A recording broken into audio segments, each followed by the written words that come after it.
or good day, whatever time it is. Um, as you can see, we're in a bit of we're holding a position for a Shadowrunner who was nefariously kidnapped by forces beyond our control. We're hoping for a safe return. Um,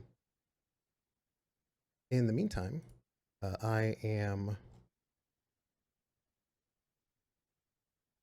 Lecco.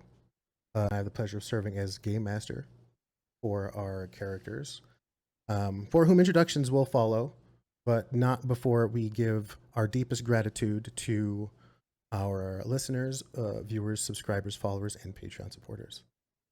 Um, so I'm gonna actually ask Mike before we do intros talk about anything he wants to talk about regarding the Old Ways podcast, which is where we are today. Yeah, thanks. I appreciate it. So yeah, I just figured I'd take the top of the show and do a verbal soft shoe while we attempt to locate the final runner for our adventure this evening. But if you don't know me, then hello, my name is Mike. I am the head chief catalyst of the Old Ways podcast and also Old Ways Entertainment, the company that sort of runs the podcast and the Twitch channel. So we have been here for a little bit and we're enjoying our space, enjoying ourselves here on Twitch and streaming things. And I think one of the things that I want to ask is for your help in getting a feel for something that we want to do here on the channel shortly. So one of the things that we have done and sort of had an aspiration to do, we did over on a friend of ours channel, Fiery Ashes, we did a charity stream. We played some Star Wars. It was a lot of fun. We mixed it up with a bunch of different people just to raise money. And we're thinking in the next couple of months, we'd like to do a charity stream for any number of charities that are out there. But because there are so many, we'd like to know what charity is sort of near and dear to your heart. So if you're watching it live or you're watching this on the video on demand or over on YouTube later, we're going to be sort of narrowing some of those choices down in the next, say, month or so. And then putting a day on the calendar, we play an exceptional game with exceptional people to raise money for people who need it. So we look forward to that. Um, and the charity truly could be anything that is a recognized charity, right? It can't be like Bob's Back Pocket where we hand you a bunch of cash. That's, even though that kind of sort of is the theme of Shadowrun, in some ways, it's not what we would do here through the show. We'd like to highlight whether it be a food bank or whether it be any sort of specific charity that you have worked, perhaps heard of, or worked or donated to in the past. Cancer charities, obviously, are something that are near and dear to my heart and many others who have had their lives affected by cancer. So put that in your brain and think about it for a little while, and then get back to me. I also wanted to make sort of a soft announcement here about some games that are going to be coming out. I'll be talking about them on the weekly warm up that'll air later this weekend after the 4th. But we have completed recording for a pretty special game that we're going to have on the podcast side, and that is Bluebeard's Bride. So the cast is super unique. And it was really fun getting an opportunity to sort of let that cast go all the way as far as they'd like. So obviously there'll be a ton of content warnings given the setting of the game, but I was really happy to see that too. And then also in the weeks following that, we're going to be airing a few episodes of Star Trek Adventures, which we got a chance to record and finish a fun little outing out near DS9. And so hopefully you get a chance to hear that soon. So I see that we've located our final Shadowrunner. And I so now I appeared. will. I'm so sorry. I didn't have a clock in front of me. No, you're I'm okay. just screening. There we go. You were doing a wonderful charity stream earlier. So totally And understand. I fully thought it was 8:30. It is 9:09. It is. Somehow I had 2 phone calls after the stream. And then I was like, okay, I should still have plenty of time. I checked DMs from Blacko. I'm like, oh, it's 10 after 9. I'm so sorry. It's okay. Great. So I'll hand it back to our game master Lecco to take us through this adventure. Awesome. Well, I think that's a great time to do intros. I would love to start with our most recent emerging from the captors in Hello, Mercury. Tell us about yourself. Sure. Hi, I'm Millie and or Bunny Hearted, my pronouns she and her or they and them. Thank you so much for your patience today. I fully thought I had so much more time. So I really appreciate you waiting for me and checking in. I'm playing Hollow Mercury, our not quite black-hearted phase slash thief. He was on a quest for, how did I describe it last time? To dig the biggest hole and rule from the bottom of it. I like that. Awesome. I think you'll find no shortage of holes to dig She's yourself got into. friends though. She's got a heart. It's just not a great one. And in the lower right position, I had to look at Twitch to see who that was. It's me. always you. Hi, I'm Morgan. I play a cowboy, adept gunslinger who really likes to shoot things and have a good time. My pronouns are she, her, as are cowboys' pronouns. And yeah, looking forward to tonight and seeing what we can get into trouble with. Now, those of you who might remember, if you look in the lower left, you would normally be seeing Rusty. However, Rusty will be with us in spirit. In the meantime, we have a special guest star in the form of one of my nearest and dearest and oldest friends, Silas, who is playing. Who are you playing, Silas? Do we know who I'm playing yet? Is that a surprise, or do we say things? I mean, your name's right in front of your face, like everybody can see it, so they know who you are. Oh, well then, I guess I am Dr. Anatoly Pushkin, who, well, maybe that means some things to some people. Maybe it do. And last but most certainly, not the least of us, No, definitely not. Hi, my name is Mike, and I am playing for you tonight, Saint. Both of our pronouns are he, him, and super happy that we're back here at the table to continue to unravel this mystery. and hopefully get paid. Wouldn't that be nice? Would be. Doesn't feel the most likely, but Well, the life of a Shadowrunner is one of managing expectations, their own and their employers. And the ideal scenario for, say, Mr. Johnson, when they hire a group of mercenaries, is that that the mercenaries don't ask questions, do what they were hired to do, and they're never heard from again, whether they succeed or not. The truth is, Shadowrunners are people. People are complicated, and all it really takes is like one wrench to turn the proverbial milk run into, we'll say, sour cream. So after no shortage of ordeals, you all are relatively confident that the program, which seems so elusive, now sits simmering on the optical memory chips of a pretty heavily customized Fuji Cyber 6, once belonging to the Decker Hamfist, who seemed all too willing to leave it behind, along with its smaller sibling, its smaller Cyber 4 stock model sibling, on the bar top in the Wasteland bar and disappear with 1,000 Nuyen, which was made available to him. So it's at this point, staring across from each other at the table in this pub in relative silence, that the weight of the days kind of falls on you. Now you're all pretty resilient. Staying up for a day isn't that hard, but it's occurred to you that you're going to need to rest at some point, and not much is going to get done at 0300. So,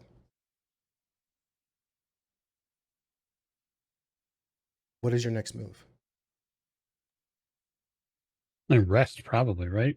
Like, the crew has been through a ghoul fight, some pretty nasty paras, a face-to-face with some pretty nasty ice as well, right? We had a couple of brains get cooked. It's been a day, Yeah, Hollow Mercury had surgery. right? yeah, it's been a journey. So as of right now, you all are in the Wasteland pub, the floor underneath Hollow Mercury's, we'll say, spacious arrangement on the second floor. Is it? Rusty mumbles something about having a test in the morning and kind of slides out of the bar. You realize that There is no question of whether you all need a ride or whether you're going to get one. Do something about, let me know how it goes as they kind of jingle jangle their way out the door. Wait, hang on. If it's Rusty, aren't they like sniffling their way out the door? Like, Both. okay, Rumble I'm sniffling. just checking. Yes. I mentally hope that what they're doing is going to an allergy specialist. Well, we'll see if you all get paid. Sniffle jangling. Sniffle jangle. Right. Oh, sorry about that. As one does, sniffle jangle. So I'm assuming Hollow Mercury will be residing upstairs unless you're planning on camping out in someone else's crib. I mean, it feels risky because, you know, there was that whole shooting right outside of her apartment of someone who left her apartment. But at the same time, she doesn't have another place to stay. So sure, she'll take it. So it's in these kind of twilight hours as you contemplate where you're going to be staying. That saying your portable phone rings. The caller My ID. portable. Yes, your portable phone rings, and the caller ID reading is coming from one Dr. Chuck's patch and fix. Okay. I pick up the phone. Okay. Chuck? Saint Troublemaker.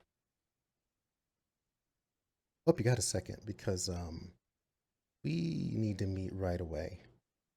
And make sure you bring your friends with you because this involves them too. What's going on? 30 minutes.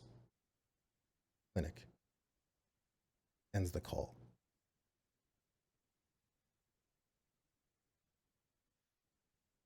Well, that seems pretty serious. I turn around. It seems there's some sort of situation at the clinic. I'm going to get a couple hours of sleep. I'll get a stim patch. We can keep you going. It's not this can wait until Sweet. morning kind of issue. You get a real, like, sort of flat, expressionless look on my face. Probably one you've seen It's before. not. I wish it was. Chuck doesn't have many requests. I tend to keep them when he asks. All right, where'd Rusty go? You heard I don't know, You heard actually. the car pull away about 2 minutes ago. You're not far from Probably Chuck's, to by the bed. way. You're about 1.5 miles away from Chuck's. You're in the Barrens right now. Oh, so we could walk. He said 30 minutes. I could walk Ye- there in 30 minutes. You want to walk in the Barrens?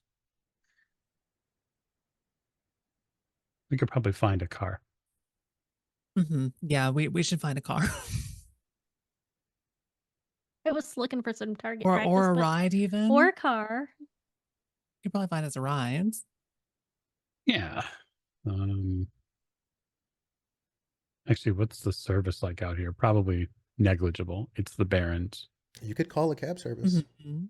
It will be automated. Yeah, and they could tell me 3.5 hours until they get to me. And That's also true. right.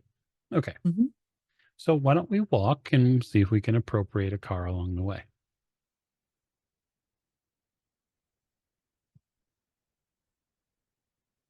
I guess that might be quieter.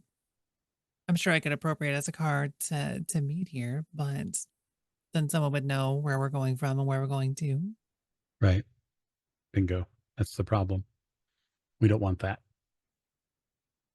Fair enough. I'm always up for an adventure. Bye. It's gonna like reach into her bag and pull out more comfortable shoes and put them on. You pull out your Redmond shoes. Exactly. You all step out into the kind of pre-morning Barrens air. And the place is not sleeping right now. There are things and people roaming about in the darkness. There is a silence while it is not asleep. Things are sneaky, things are hidden, things are lurking. Eyes watch you.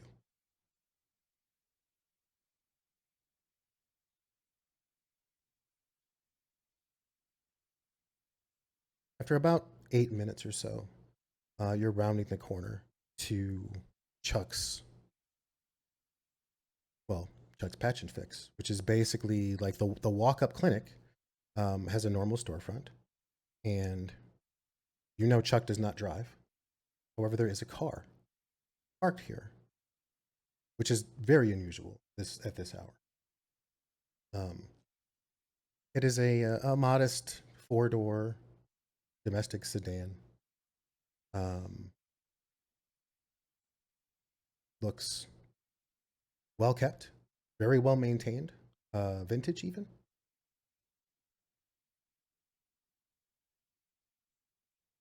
Oh wow! Look at all the custom seating. Look at that upholstery. I don't know that I've seen an autopilot that looks like that before. It's This is the first car you've seen on the way. You were asking Right. about cars. This is the one. It's the you've seen. wrong place for this car to be. This car should not be here. It's This a car little is too fancy. nice. Yeah. Got it covered in some rusted spikes or something, or it's going to get stolen. It has plates. Oh, Oh, cringe.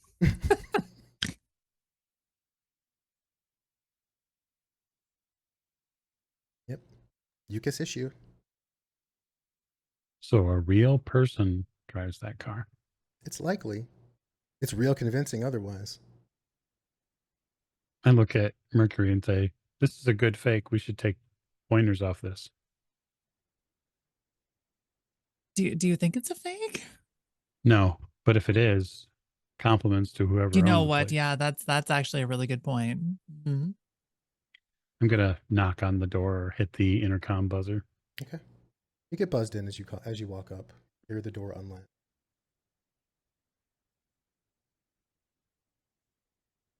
The upstairs storefront is open. You can see the door to the clinic itself. It's just kind of yawning there. Things you pick up on immediately when you come in. There are 2 empty glasses with like melting ice sitting on a countertop nearby upstairs. And someone's coat is up here, like someone's jacket. There's like a nice tweed jacket sitting on a chair. Okay, so Okay. likely that whoever this is knows Dr. Chuck. Or, one way or another, yeah. La la.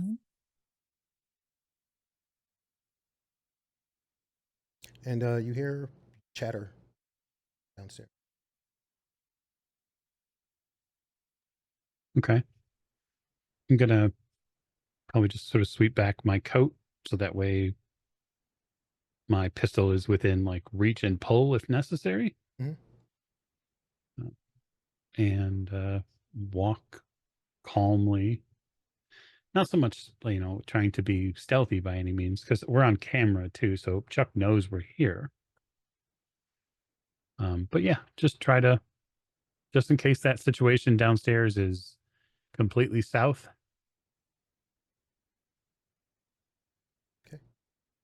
You walk down into the clinic. You enter basically the lounge area, kind of the low seating. It looks like there's been a few other chairs brought in. Like the seating in here has been changed. Mhm. You see one of his blue-haired secretaries is here. And you see Chuck sitting across from another gentleman.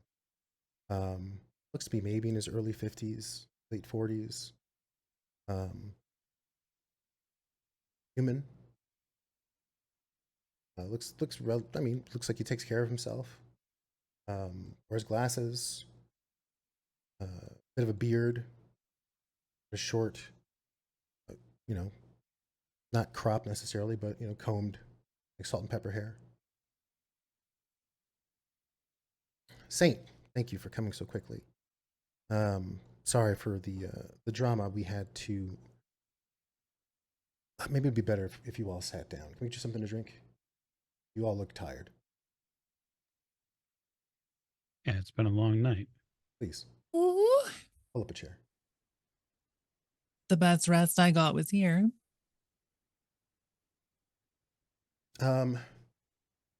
Abigail, get them something to calm down. She nods. Hope you all are okay with Scotch. To Yes. calm down. So, the reason I asked Saint to bring you here, he points at you specifically, Holomerk. After you all left, I ran diagnostics on that deep fried brain plug and did some comparative analysis based on my own archives. Turned out that it flagged a patient that I had about 4 years ago.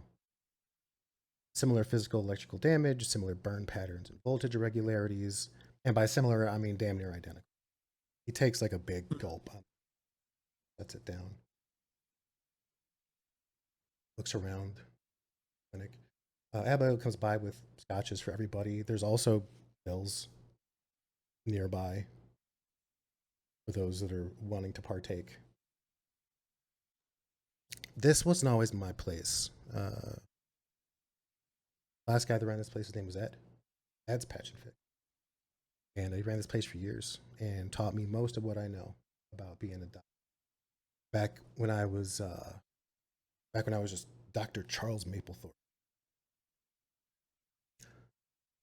And I was his assistant. He got a patient in with a fried data jack and a cortex bomb.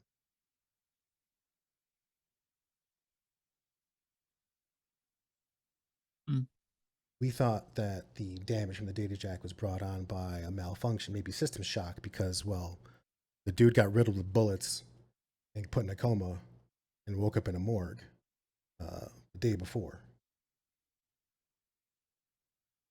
It was really the most traumatic event we could imagine. Spark something like unintended. But no, some program overrode the power safety protocols that keep those things from being lethal. And opens up the channel so they can fry your gray matter. So whatever you're into, he points to all of you, and has you tangled up with this thing, I hope you find a way to get rid of it and move on with your lives and don't look back, because it seems to have a history of trying to put runners and innocents into the ground, and it doesn't seem to be on track to stop. He pours himself another drink. You know, and I wish I knew more, but it's honestly way outside my goddamn lane. What I know on this, I got secondhand from another doctor I had to consult with. We graduated together, but our careers drifted apart a little bit after, well, he got kidnapped by a dragon. Laughs. Kidnapped by a dragon. I mean, you tell it better, Anatoly. Tell him. I was kidnapped by a dragon. You know what? You're right. That was better. Where's the scotch?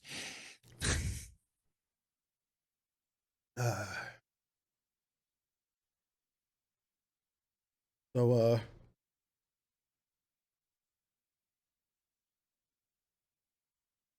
I can't tell you what to do one way or the other. I'm just, ghosts, right?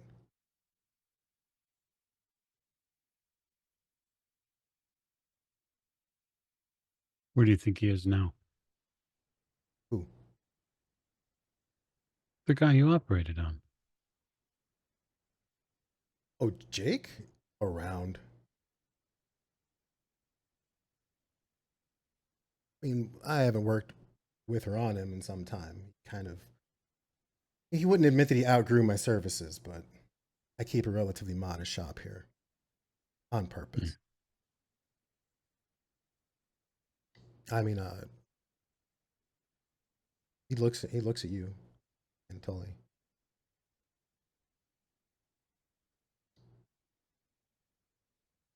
You got any leads on him? He still answers a call from time to time, but he's a busy man. I don't know that you necessarily want to get tangled up in him. I brought Anatoly here, hoping that maybe if there were things you wanted to know, he's a bit of an authority on this thing. Right. He stands up. And I'm sure that whatever it is you all decide to do, that you'll look out for each other. So, raises a glass to all of you. Why don't you or get to know? You can see yourselves out whenever. He, as he walks by, he puts a hand on your shoulder, Saint, patting it like a couple times.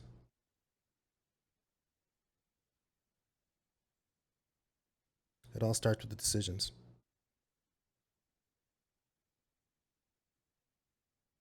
Walks upstairs. Well, I think the first decision might be, do we want to know more about this thing or not? I was just thinking the same thing.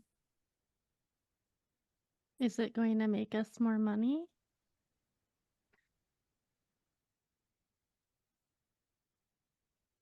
I don't know. Honestly. Usually when you know more about something, it can end up killing you. I can second that. There's a give and take. The person who's paying us to retrieve this didn't pay us to learn about it. They want that information, if they have it, kept to themselves, because it gives them either financial or political leverage, perhaps both. If we learn about it from the professor here, it's possible we might learn that it is worth far more than we're being paid for. But without the leverage to exert that, we'd put ourselves in a fairly dangerous position against a Johnson. And then what? Go back on the deal that we've already made? Require more? Yeah. It's a good way to burn your street rep.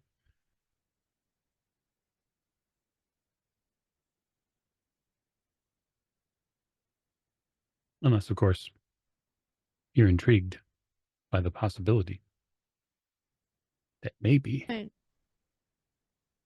What's life without a little danger?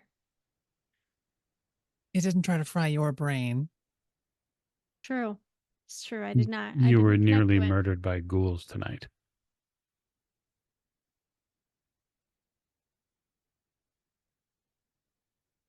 Listen, I'll do whatever you guys want to do. I'm about making more yen. Mm-hmm. But if we don't want to, we can either learn more or not learn more and give them the piece and take our money and go. And learning more doesn't necessitate that we have to take action based on that knowledge. That's true. Necessarily.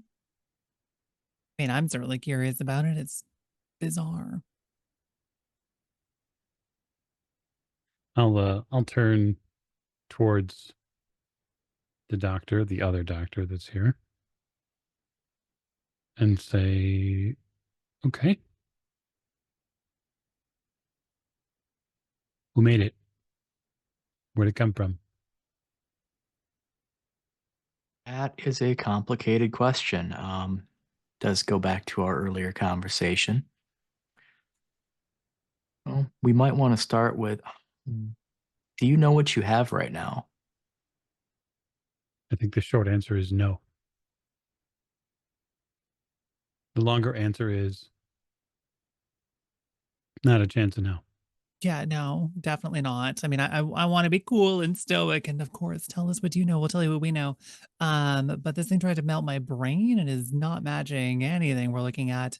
And frankly, I have no idea what to do with it. So I'm about ready to throw it in a river. That would be an interesting potential solution. So, you, so you did interact with it? What can you tell me? I'm curious. I mean, it's, to be honest, quite difficult to define. That makes sense. Do you have any memory gaps? Seems that's a possibility. Although maybe if interaction was limited, Do you I may have not any memory experience that. gaps that I'm aware of? You do remember forgetting a couple of things.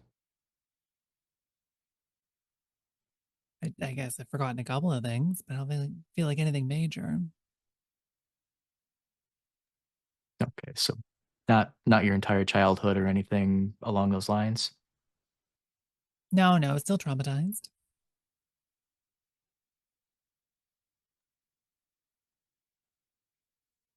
So what you have, and I'm speaking from experience that's now a few years old. Uh, it's an artificial intelligence.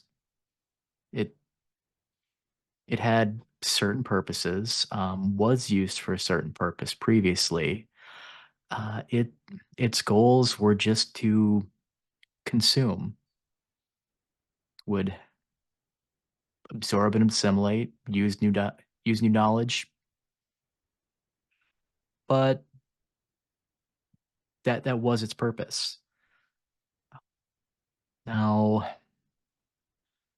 the concern here is potentially more from the other AI that it consumed. That is, the code should still exist there. My guess is if somebody was after something, that is the code it's after. I don't know if they can be separated, but it it's an interesting Makes sense as to scenario. why things didn't match initially. So we're looking for, as we've been hired to get the content of the stomach of a cannibalistic artificial intelligence. Again, I can't swear to that, but their parties are very interested in, well, the stomach contents you referred to in the past.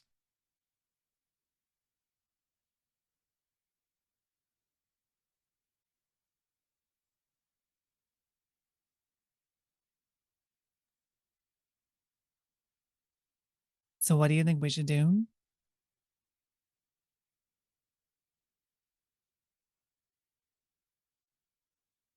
I don't know that I have an opinion. I can see that if this AI is truly intelligent, if it is an intelligence all on its own, it deserves the right to survive. I mean, I suppose, but no more than anyone else. This AI that was eating things. There are plenty of other creatures on this planet that also consume. Most do, Are, to my knowledge. are we parsing things now? Are we splitting hairs here? I'm just asking. I don't know that we are, but again, my ethics in this scenario may be a little different than yours. Oh, I'm sure that they are. So on the open market, what happens if this thing is released wideband? Where does it go? What does it do? I don't know. There's a chance it putters around the matrix, eating random data. There's the possibility that it takes a little more after, well, its meal than I'd like to think. Uh, that could be dangerous. You said it was used Well, before for some sort of operation. What do you know about that operation? I know more than I'd like. Do you have any specific questions? Well, I'm not asking for a top to bottom recap of the entire op, but Here's the if brief. we're going to if we're going to talk about why we're here, talking to you about this thing, we can only talk about it in vague concepts for so long before I kind of want to stick a fork in it. I want to know what we're talking about. And to do that, I need context. So what did it do and who did it do it to? So we can figure out who it fucked. So we can keep from getting fucked by it. Clear? Understood.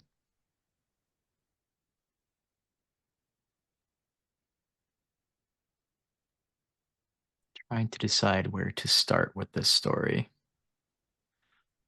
Probably with um,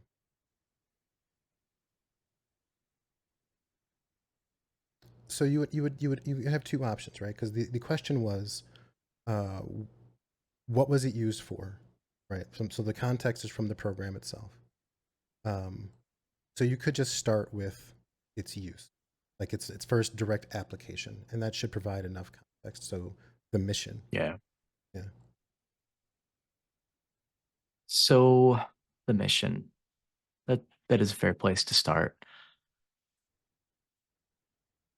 So ultimately,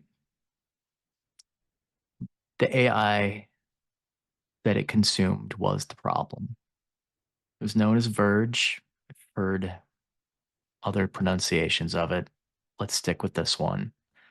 It was designed to observe, control, and proliferate.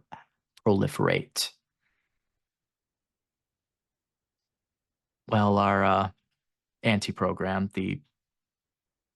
our absorb and assimilate program, Verge was quite different. And it was sourced, well, by quite reputable individuals for seemingly nefarious purposes. Although, are you familiar with the Aneki Corporation? Somewhat. Let's see here. Just to be clear. Chi- Seattle area knowledge. So I would say this would be more corporate knowledge more than anything else. Okay. I mean, I have corporate knowledge, but You can roll. mine is faced at Aries. Oh, I mean, you can default. It's a little Okay. obscure. That's why it's a very valid question. So if anybody wants to default as well to logic, you're welcome to roll it, unless you have like corporations or like corporate law or finance. I mean, business. Sure. Yes, that's a great one. All right, let's roll some business.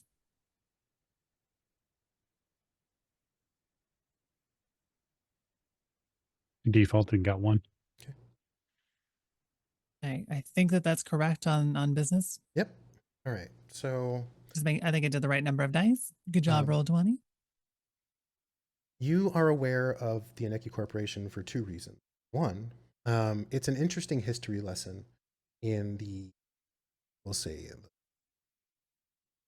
the sordid history of corporate raiders. Aneki at this point in history, like at this point in time, is still operating as CEO of Renraku. However, he only retains like 5% of the stock. And this is due to a massive upheaval and like a counter coup that he ran and things that he did. But prior to him taking over Renraku, he had a shell corporation that his, we'll call it ghost money, came through. He had a lot of financial backing in order to make the moves that he did. Some say from ridiculously mythological sources, like the spirit of money, or like some sort of saint of Nuyen, basically gave him bottomless pockets. And when he took over Renraku, Aneki still operated independent of Renraku for a long time, but not under his guidance. And it just kind of was a money pit until it got destroyed, like physically. Like the building got blown up and reduced to rubble. And then, and only then, did Renraku acquire it. So that's what you know about Aneki. She'll pass that on. What you know about Aneki Saint is that it blew up. And it left a huge crater in downtown Seattle for a long time. Yeah. Yeah, I think Mercury will spend a lot of time theorizing the different possible routes for the infinite and inexplicable wealth. But we'll eventually communicate that whole story.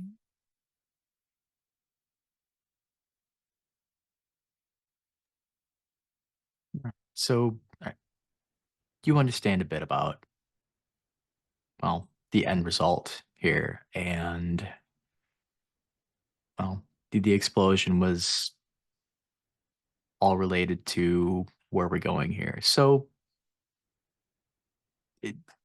if AIs that consume don't draw your attention, hopefully exploding buildings do.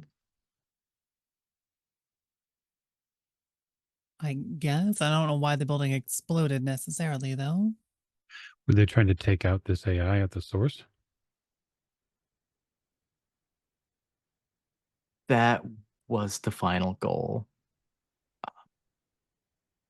Don't know if I wasn't there. We'll say that. No, but interestingly enough, Professor, you did say we earlier.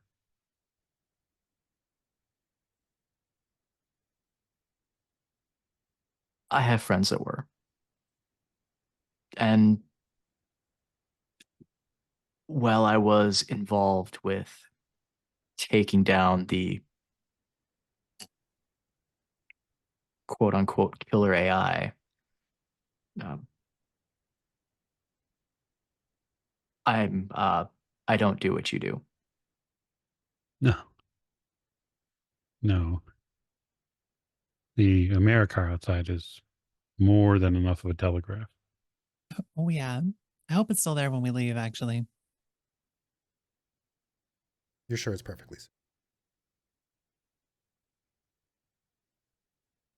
So Aneki was Nazoneki's it was his company as he raided through, well, other smaller companies. I don't claim to understand the business side of things.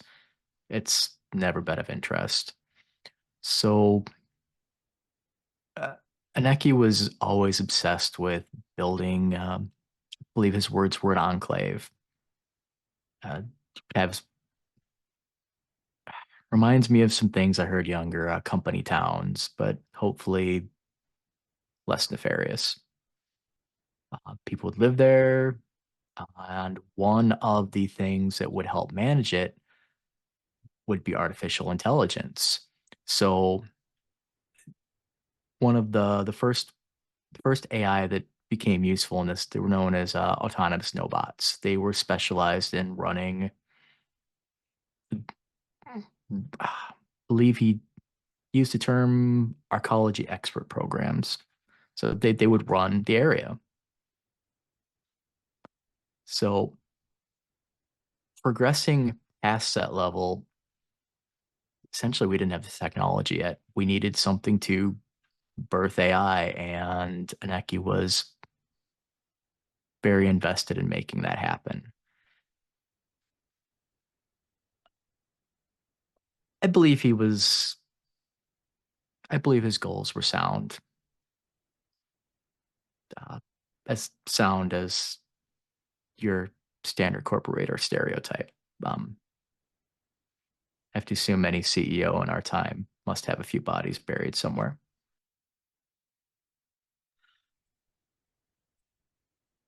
Now, where I came in is as Aneki became buried in corporate ongoings, believe he's in court, he took on a partner. My understanding is this is where the bottomless pockets that you referred to came from, and he was a capital D dragon. So I hope he got buried under the volcano when everything happened, but I have a recurring dream that he did not. Sounds more like a nightmare.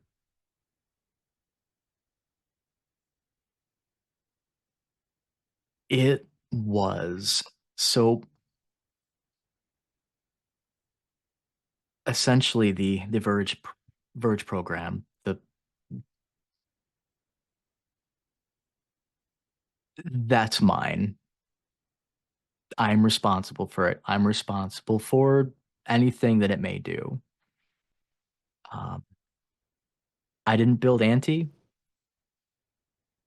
but I did assist with it coming in contact with Verge. It did not go well for me. But these things are all past. At this point, neither AI is good or bad. So it's not up to me what they should do. I want to stay out of this decision. But I can answer any questions you might have. If we have a way to examine it, though, I would be curious. I mean, there's a way to examine it, sure. To be clear though, just so I'm understanding everything, you're suggesting that we have an AI made by a corporation that kind of got exploded to make it cease existing, that somehow escaped that circumstance and ate another AI that you made? Anti didn't escape. Anti was unleashed on Verge by my friend Beforehand. Jake. Okay. That was his mission, and I thought it was successful, and that both would have died at the very least, due to starvation. They should have been off the Matrix for, well, 4 years now. I am not sure how somebody could have acquired anything from that site.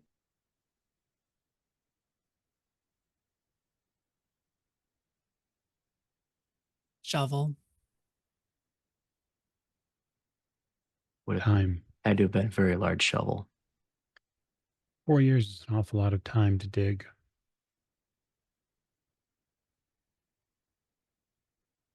You know what the best part of that story was? The corporation blowing up. I'm all in favor of corporations blowing up.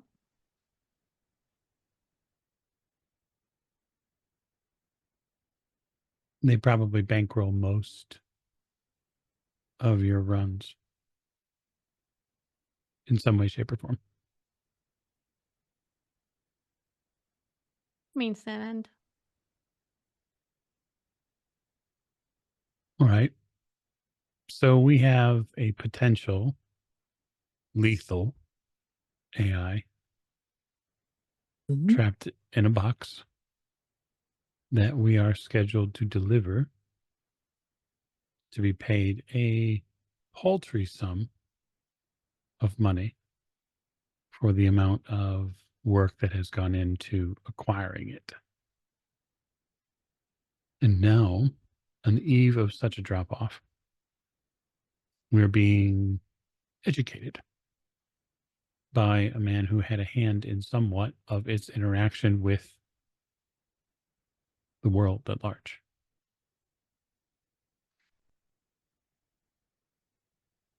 Why?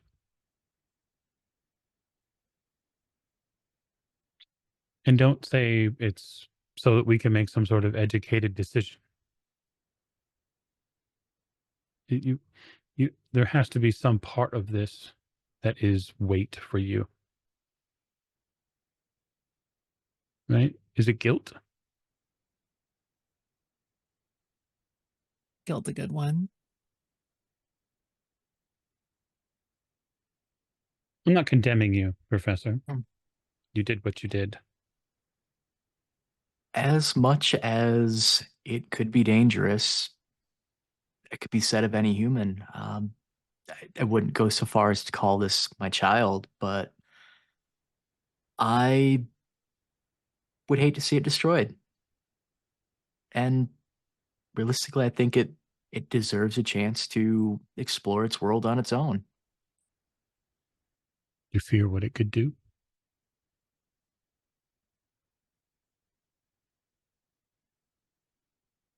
I fear what your sidearm can do.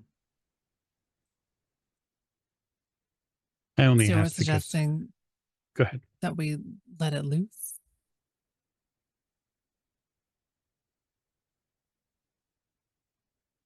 If I were the one making the decision,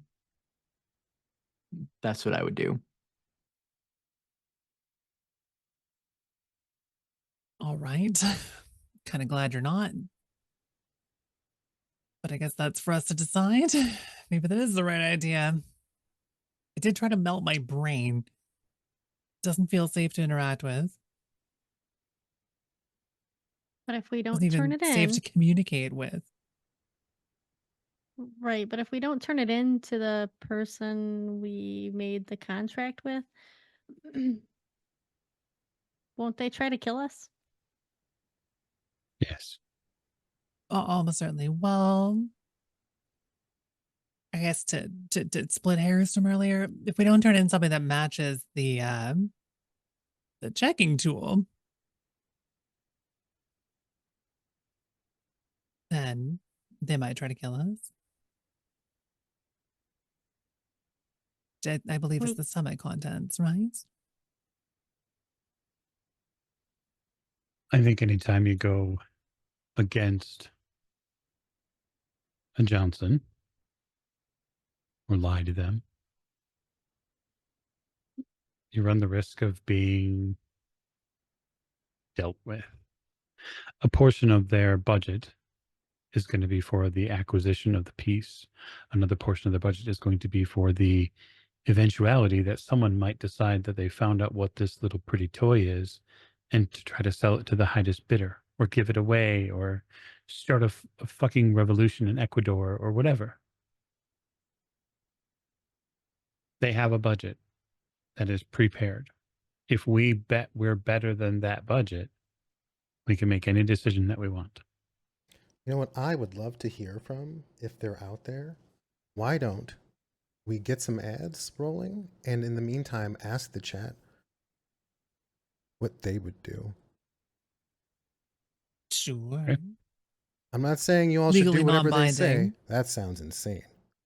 But should you choose to abide the voices, that's on you. So what are the poll options here? Release the murder AI onto Well, the wild you all web decide. and hope for the best? What are you entertaining? Release it as an option, I suppose. Sell it or give it to the Johnson, right? Deliver it. What else Yep. you got? What are your other options? Destroy it? Would you say throw it in a river? No, Yeah, that's definitely an deliver it. option. Destroy it? Yeah. Destroy it. Sell I it to the think highest bidder? Sell it off? yes. Find a higher bidder. Those are good options. grab the pay data. If Rusty were here, Rusty would say befriend it. How about Yeah, of course. Right? can we add use it? Sure. Whatever you How all would we decide, however use many it? options you all want to put on there, I think is great. And if the viewers, listeners want to tell us what they think, I think this would be How a long great do you want the time. poll to run for? 3 minutes, 5 minutes? We're gonna sit behind ads Yeah, for well- those of you who are not subscribed. So Yeah, 3 minutes is great. cool.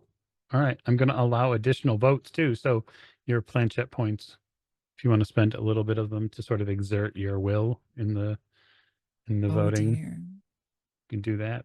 Polls started. Ads are going to go up. So we'll see you in a bit. Few We're minutes. we're not actually gonna go. Unless you don't need a break. Is it break time? It's been an hour. I'm good.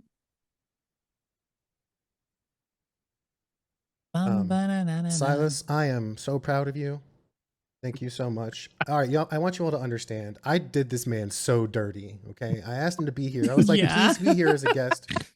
And then I told him I would send him notes, like 2 days ago. Right. I didn't finish them until last night, and I was like, Oh, I dropped no. 5 pages on this man. Alex, I think you finished them this morning. It was very early this morning, and I've still made edits, like little itty bitty edits. But yeah, it's like I dropped 5 pages on him, and I have yet to apologize. So I want you to know how grateful I am, and you are handling this like I don't even need to be here right now. This is amazing for me. Oh, I was asking, I was getting ready to like bullshit about current state of AI and shit. I'm like, thank God I bitch about this at work all day long. It is interesting to see like how much of what has been written about like 10 or 15 years ago in the Shadowrun setting is now like kitchen table material for people to talk through, right? Yep. Awesome. So happy right Slightly different form of AI cannibalism, but yeah. The thing that's Just tripping me reading out the today. most here, so based on the sheet, Professor Pushkin, he's Gen Z. Think about that. Oh God. Jiminy Christ. He was born in 2002. Oh, Plus or minus some months, yeah. Yeah. so So he's like AJ's age, mhm. like in 2054. Oh my. Oh my, I love that. indeed. I Right. love that for Pushkin is him. Gen Z. That's fun. I haven't ruled out capturing Professor Pushkin either. A good narco jet. Yeah, can we go a didn't long put that in way. the poll options because I felt like it was just implied in all of our hearts, You could We just still take love him. you. So listen, just so everyone here is aware, release the murder AI is at 60%. Well, that's concerning. I mean, it does sort of jive Did with you our call viewers. it release the murder AI in the Yes. poll? Yeah. For the record, I Why? didn't vote because I tend to vote Chaos Monkey. It Yeah, all comes balance. back to Cthulhu, doesn't Kinda.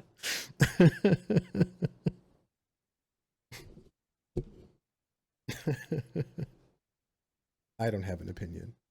So if it ties, what happens? That's up to you all. Like I said, you know what they're asking for. You know what the consensus is. Mhm. That doesn't mean you have to act. I'm not going to hold you to anything.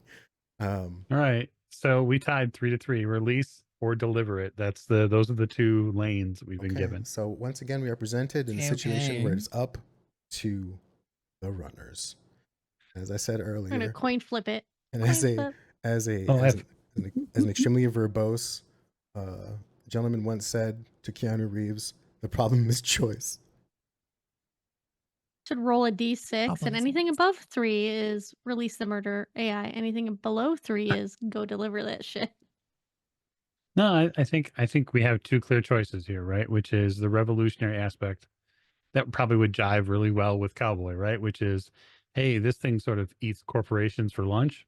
Let's find somebody we don't I like like and that. stick it on them. And then the other Yeah, one that is sounds fun. probably the more I've- business head, right? Of maybe Hollow Mercury, who's like, hey, I mean, I'd it really like depends to on the get paid. corporation we're tearing down, though. Aries. Ooh. Let's sick it on Aries. Oh, they're fine. They murdered my parents. They make But a lot they of make a money. predator. But Shiwazi tried to murder me, which is personal. You know what? Isn't murdering my parents a little personal there, Hollow Not Mercury? for me. That's true. ¿Por qué no los dos? You know what? You're valid. I think at the very least, we're going to have to deal with the Johnson. Either that or we go completely off grid. Aren't you already in the Barrens? Yeah, but I mean, Well, I am.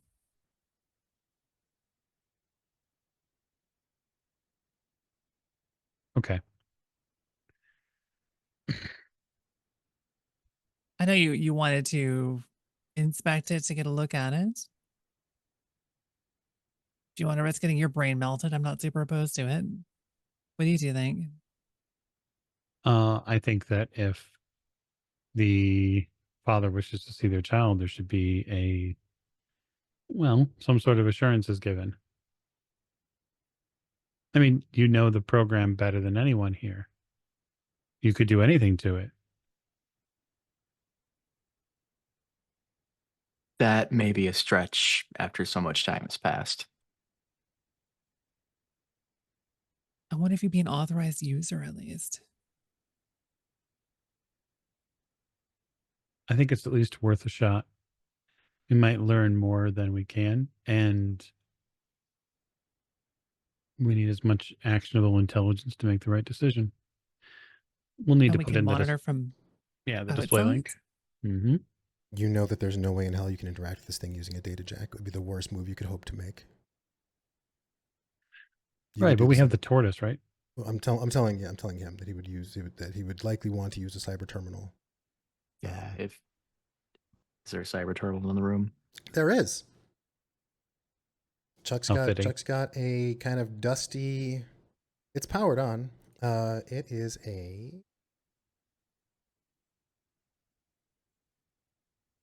dusty MCT Sarlmane.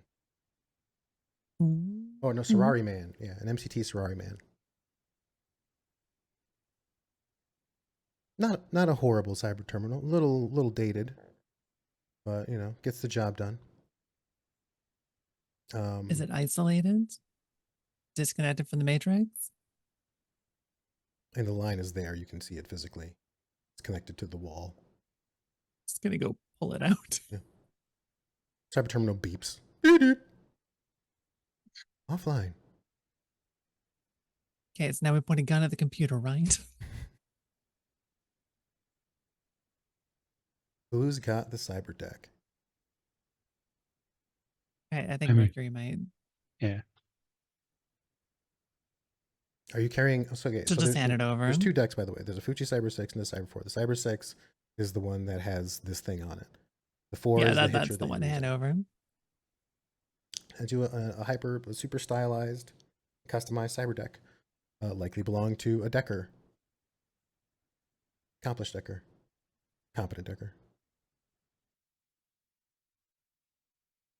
You've seen this hardware before. You know whose deck this is. Whose deck is it?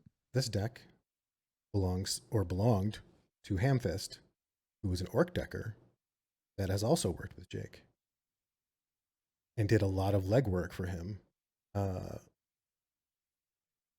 during that whole. Basically, that was his guy in the box, the grinder of information. He's a relatively It's accomplished kinda- conspiracy theorist. Well, you might not be wrong about some of it. Yeah, I'll check out the deck. Huh. Do you know Hamfist? Not personally, but professionally. Is he okay? In what way?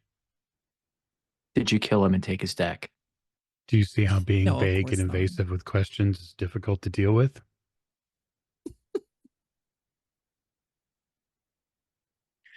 I do. As far as I know, Hamfist is perfectly fine. He did a little work for us after we recovered things and then essentially wanted nothing else to do with the hardware. which, given the story, makes a lot of sense now. Hmm. Yeah, He basically would know ran. enough to run. That's exactly what he did.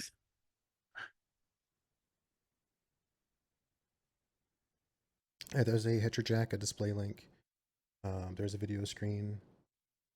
So if the software is on this deck and like housed on memory chips, you would basically attach it using the Hitcher Jack, and you would jack into it using the cyber terminal as your interface. It'll be sluggish and slow, but safe. You are concerned that you don't know if the Surari man's security is going to be able to hold up to any desire that it might have to investigate what it smells across that IO port. But that would be the risk you're taking if you don't have like a brand spanking new formatted cyber terminal here.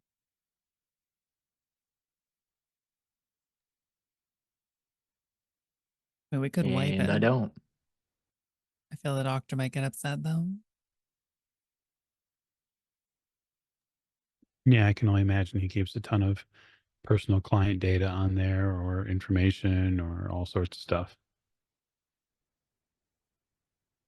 Based on what you know of Dr. Charles, you are relatively certain that he would never keep a valid patient file in something so easy to crack open. He's a hard copy man, he always has been. I think it's unlikely to interfere with his practice. We could ask him if you're concerned.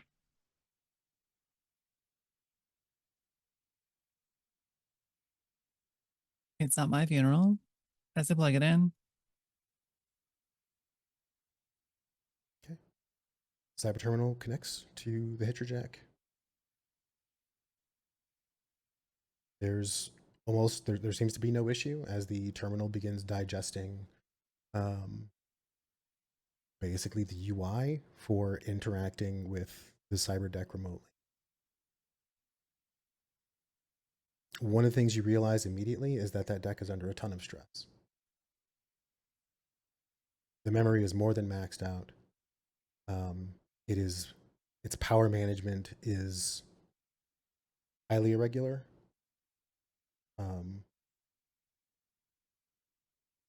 The firmware has been rewritten, like entirely rewritten, and it doesn't seem to want to interact with kind of the there's a lot of noise because it seems to be handling its own MPCP as opposed to running like an operating system. It's running it itself, almost as if a decker were to log in without a cyber deck. Who But would do that? Irresponsible thing ever. But you see it there, not as an object or as a construct, but like as the system that comprises all the parts of this cyber deck and all the programs it contained or contains. It seems entirely unified. Like it doesn't really have a need for a SAN. It doesn't really have a need for any sort of co-processing of information. It has done its best to kind of homogenize all of its hardware. So I'm going to go out on a limb here and assume that this is a little new. Yes. It's still not necessarily being creative. It looks like it's if you had to guess, you had to hazard a guess, it's most likely that it understands that it's in a temporary environment. And this thing does have a lifespan, powered or otherwise. Those chips are not going to last forever. It's likely got blown capacitors already. You can see that there's been damage to the board from inside, from overheating and voltage. Starting to release black smoke. Not yet, but it did. You can Thinking tell about there's it, yeah. evidence of it. There's scorch marks on the board. They're recent. This is unexpected. Seems like our friend here is pushing its limits, but also trying to maintain, not go over. Essentially, it's trying not to destroy the deck, but still be itself. I'm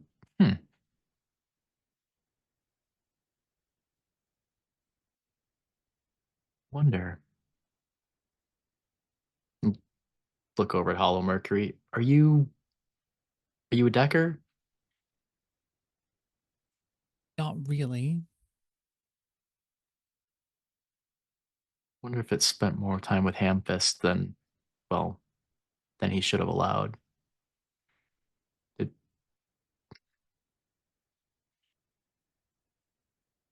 Did sort of try to consume him at one point, I think. Yes, the deck tried to end him. I did try the same on me earlier. I mean, you could call me a decker, I suppose, but that I feel it doesn't quite capture my majesty, you know? interesting. Have you run any diagnostics, any scans of any form on it? Did it? What did it say? What'd you find? Uh, honestly, very little. Last time you ran a utility on it, it spoofed it. Oh yeah, that's true. It did lie to me when I tried to write a utility on it. It spoofed it. That's. Do you recall any instance of, I guess, really either one being able to, I don't know, I spoof a scan or lie in any other nature? It's kind of a little outside what I would expect from either one.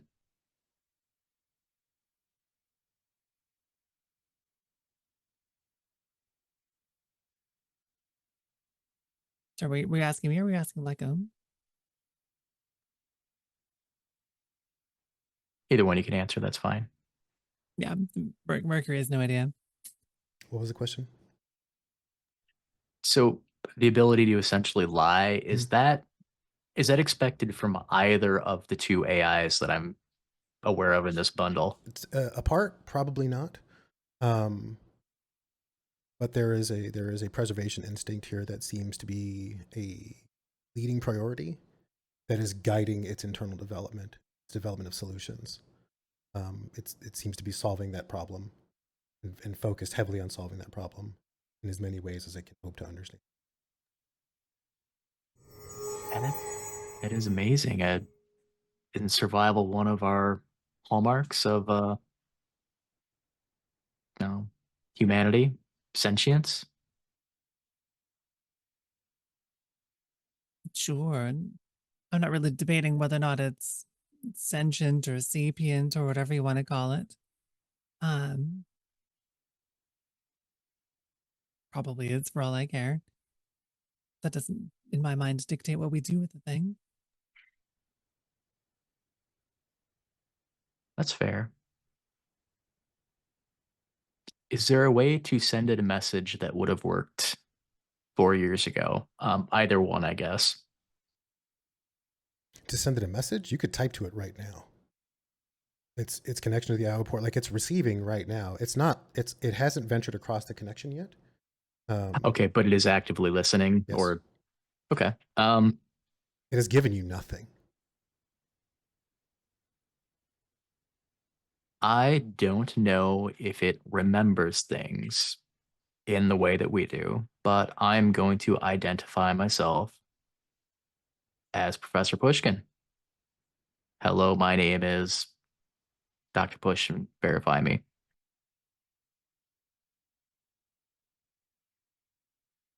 It seems to ponder for a moment.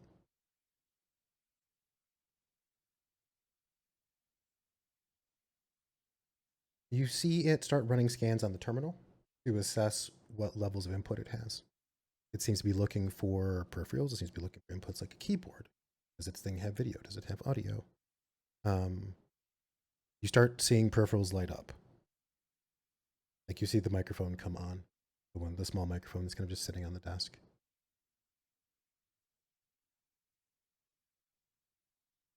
And the terminal says, awaiting voice print identification, Dr. Pushkin.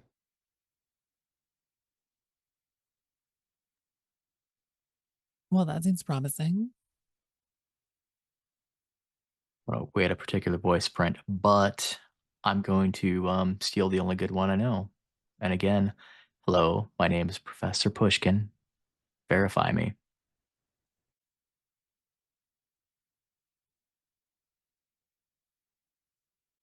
Yep, Dr. Anatoly Pushkin. Verified. Good morning, doctor. It's just a blinking cursor that's flipping across the cyber terminal there on the interface. After a moment, the cursor flips a few times and says, if you speak, I can hear you.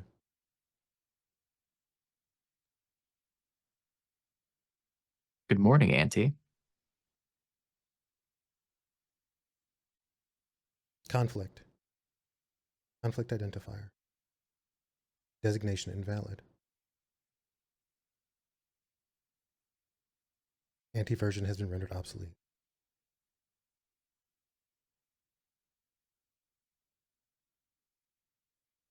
Return self.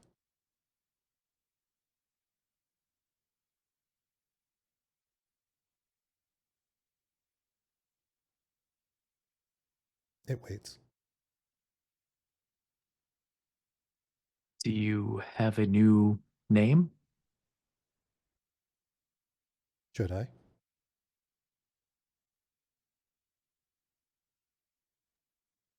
Believe you're allowed to choose what you're referred to as.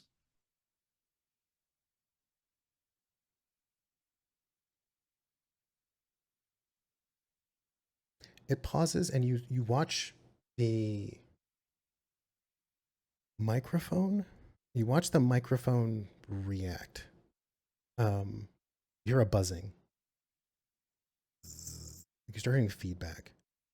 And the lights in the room flicker a tiny bit.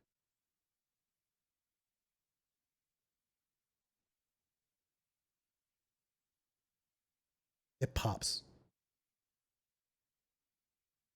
The microphone pops.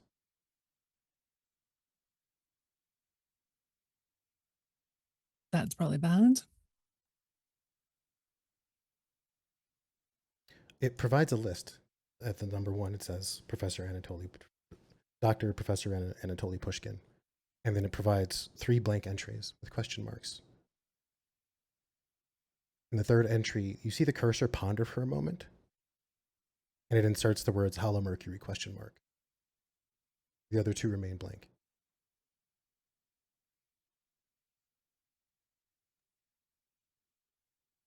Believe he's asking who's in the room. He's absolutely asking who's in the room. Frankly, startling, I can tell it's in a room. Oh, it's not too much of a stretch, right? Did I look it. around like on the terminal. Mm-hmm. I assume there's a camera somewhere on the terminal. No, it's the microphone. Interesting. Unless it did some kind of a echolocation. Yes. The Sound-based reverberations in the radar. room. That's very clever if you can still hear me or if you've blown out the microphone. That's what the pushing is. He's pushing sound and listening back. Wild. I walk over to the terminal. Okay. Hello, Auntie. My name is Saint. Put your name in the second slot.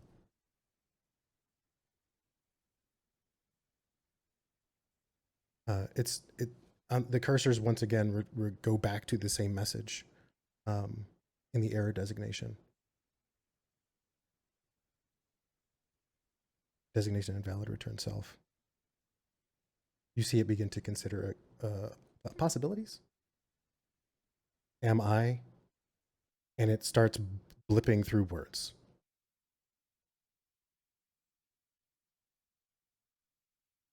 And at some point, the words stop, and it's just, am I? Question mark.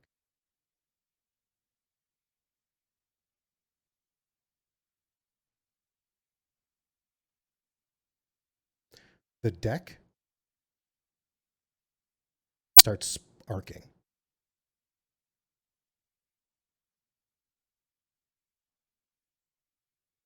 Okay. Who would like to give me a hardware roll? This falls under engineering.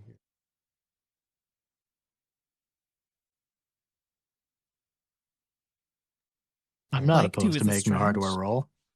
Yeah, I think you should do it. That's right, you all are down or rusty. Hope you're Miss out you to there. work. Hope you're listening. We miss you.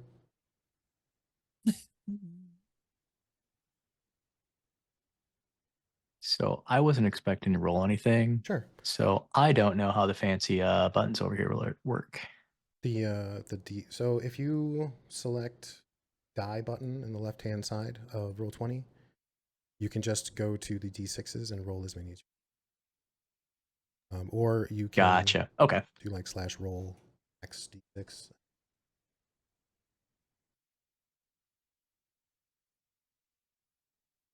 If you know how to add a macro, there is a macro, but we don't have to wait for it. Yeah. Or you can reach over and grab a pool of D6. Go ahead. Another dumb question. I've got skills. I don't have attributes. It's just 2 times those. That's Just double them. Okay, that's what I thought, but I want to make sure. All right.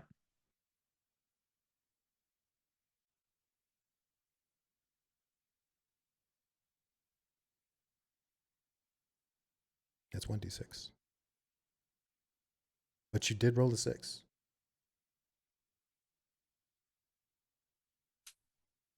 Perfect. That's what I was going for. 2, 2, 3, 4. like 4, yeah.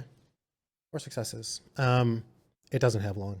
This is a power surge and a half. It's for some reason it is drawing more power. Like all of its kind of measured, calculated balancing acts it was having with the hardware and software and power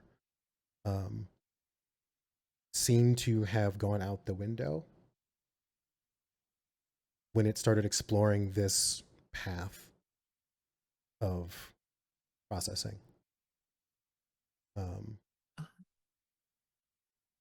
Was about to steal the keyboard if someone's looking at the hardware end of things. Yeah, you can. It'd be open. Gonna type, hi. Yes, you are. You're as real as I am. What's breathing like for you? Do that. That's what you type in. What's breathing like for you? Do that. Okay. There's the screen goes black. Like the input, it wipes the input. The cache of text that was there is gone. You watch the connection basically go pretty dark for a moment. Hear the deck spin up.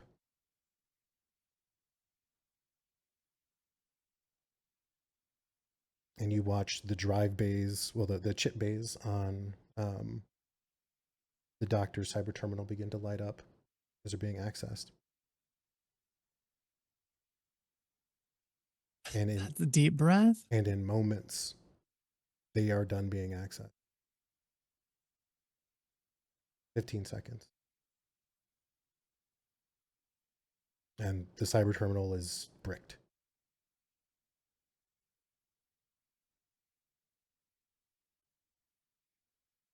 Well, didn't quite go as planned there. No, of course not. The child, I point to the deck, had a tantrum. Potentially. Maybe it just outgrew its old clothes. Possibly. You tell Chuck that. The deck I'm is sure just, I can get him a replacement. the deck is just kind of sitting. This hardware is still intact, though? That's a stretch. It is That's intact. okay. It is intact. It is holding itself together. Yeah, it's still on there then.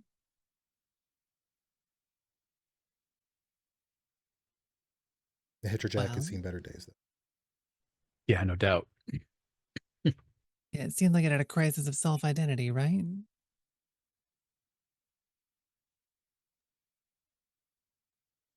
All right. Then what did we learn?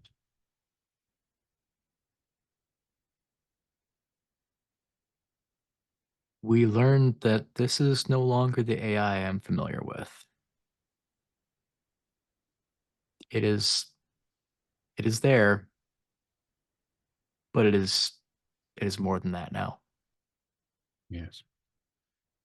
All grown up.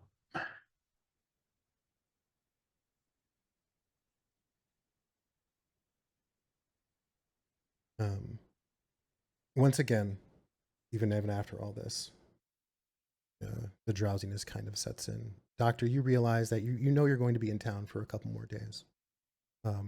You've dropped a huge bomb on these people. And whether or not Chuck asked you to, the only thing you regret is the weight of knowledge that they have to carry now. But just like any teacher, you understand that growth is painful and well, violent. And it tempers you. So you know that you're staying in a place you're not staying in the Barrens. But the hotel you have in Tacoma isn't awful.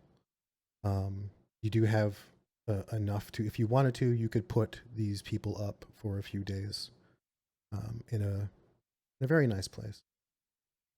Not luxury necessarily, but probably better than they've had in some time. And that sort of peace of mind might afford them the luxury of feeling like they can make a decision with, like, real food in their stomach after a bath, perhaps access to people who aren't trying to kill them. Oh, well, now that's a luxury.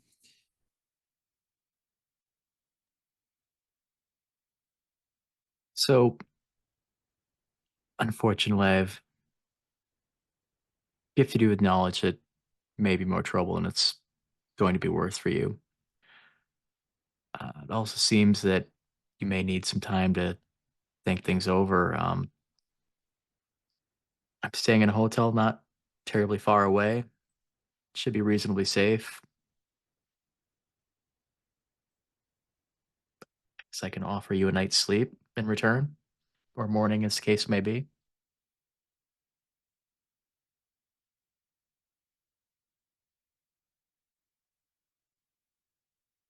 We do need sleep, one way or the other.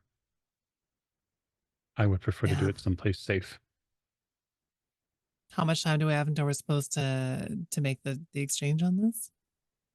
That's a great question. I will defer to our game master. When you have it, Yeah, same. they didn't give you a timeline. There was no expectation. It Okay, was like, so we you get Yes, it, you bring it here. We're plus time right now. Probably, yeah. yeah, okay, good.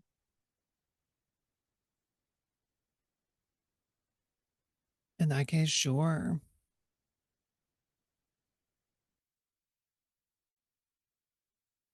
Great. I call shotgun. All right. The Sheridan Losera,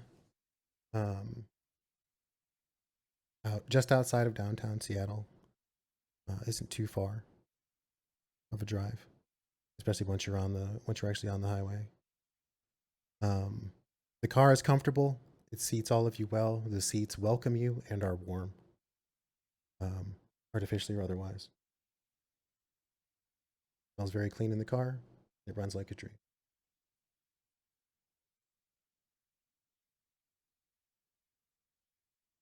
Pulling up to the hotel is surreal for a few of you. This isn't really your bag. You pull up and you see very early morning what look like arrivals from the airport. You see professionals, vacationers, see people with families and carts with matching luggage on them, piling out of stands. Friggin' tourists. You know that they're here because this place accepts mileage points at a rate of 3 to 1.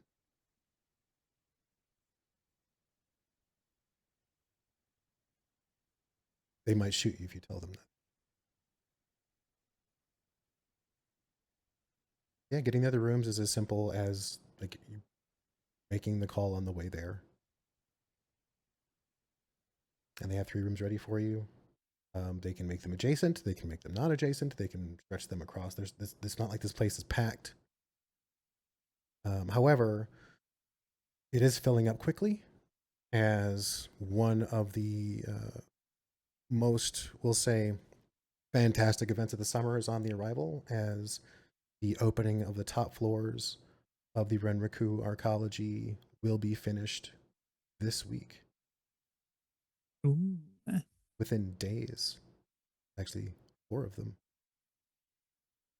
And that the news, media, the TRID that you get to see is always a buzz with new acts that have been booked, new events that are happening. They continue to cordon off blocks of downtown Seattle. They continue to like expand the footprint of this party. There are a number of companies and businesses and honestly people that live downtown that are very sore about how much, we'll say, liberty the Metroplex is giving Renraku for this celebration. But right now it's not quite like Macy's Thanksgiving Day parade size, but it's getting there.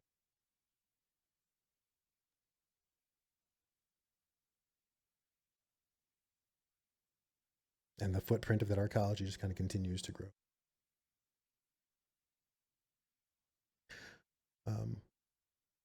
Are you all going through the lobby? Lobby. Can we skip it? Yeah, Lobby. there's side entrances, like where the laundry is. Where Follow Mercury Yeah. has to spend too much time with everyone living the life she lost. She's going to be a little Put on the struggling hotel to sleep. shades. Yeah, Put the big shades on. you'll take Oh yeah, this, the big shades on. you'll take the side entrances, and get up to your rooms. They are comfortable. They don't have jacuzzis, but they have moving water tubs. There's a small snack bar and a fridge that has nothing in it. There's a stove in here. And a big bed.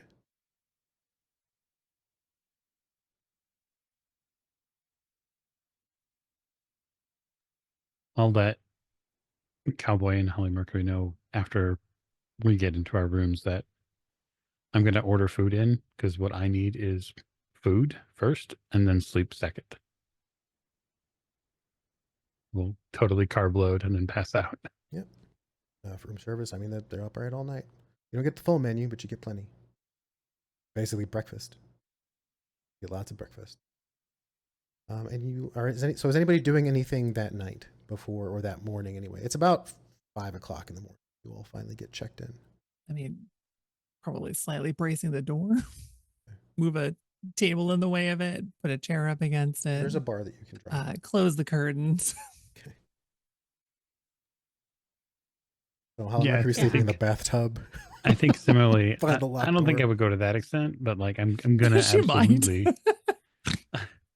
I'm gonna absolutely not make sure the bed does not like line up with the window.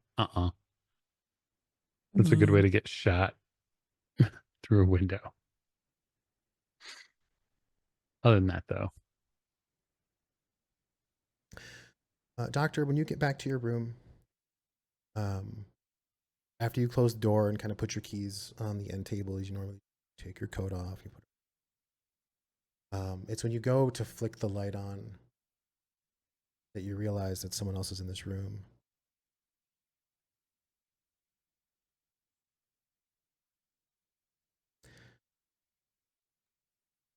and you're hoping it's a friend. It's when you turn on the light, and you see sitting in the chair, one of the two chairs in your room, next to in the window next to the table, or the table next to the window. The table next to the window. You see a dark belt, cowboy hat, trench coat, high collar. You smell the cigarette smoke before you see the cigarette get raised to his lips. And when he kicks the brim of his hat back, you look upon the reconstructed features of a Decker that you knew, that you were relatively sure was left for dead.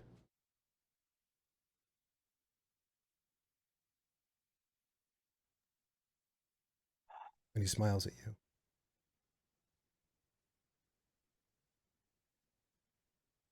Sapper?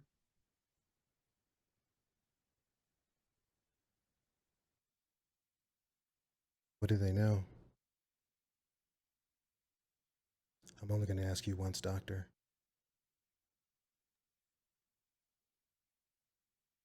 They don't know what they know. I'm not even certain I know what I know at this point. But they do have it.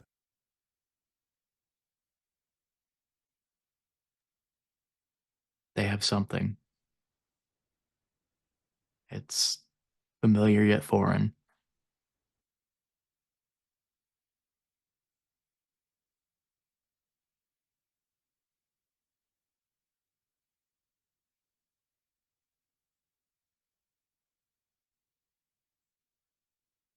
He stands up.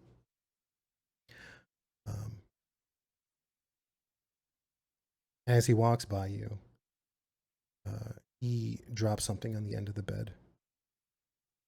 When he gets to the door and starts to unlock it, turns over his shoulder.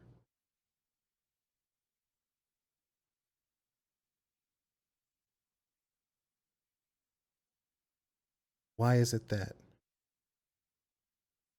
you got to live through this and I was punished?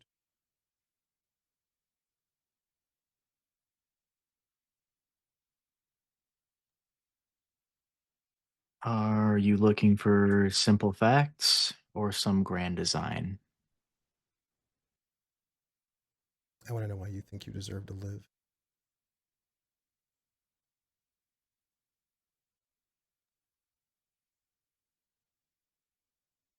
I don't know that I do.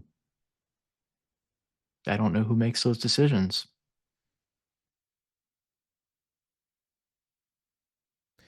Maybe when the time comes, it will. The door.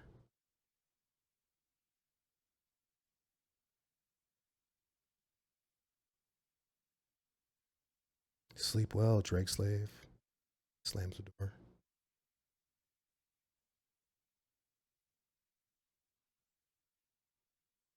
You all rest.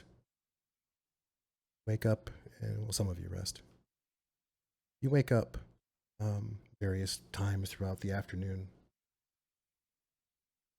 Maybe you get breakfast. Maybe you step out on the balcony because there's a balcony here. Not very large. You get about, 3 feet to play with. Morning air smells different, way different here. See the sun. It's smoggy. You can see the sun. When you get your breakfast, it is light and airy, or as heavy as you want it to be. Eggs are real, or as real as you think they are.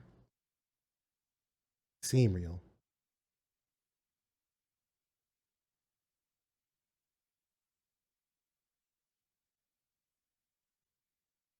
And it's right around, let's say, noon. And you all realize that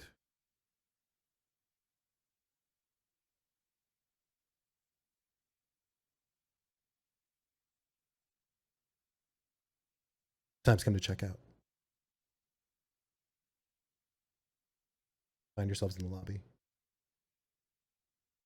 Or we'll say the lounge, because the lobby seems like an awful place for you. Hiding under a big hat either way. You're joined by Anatoly again. Doesn't look like they've gotten lunch yet.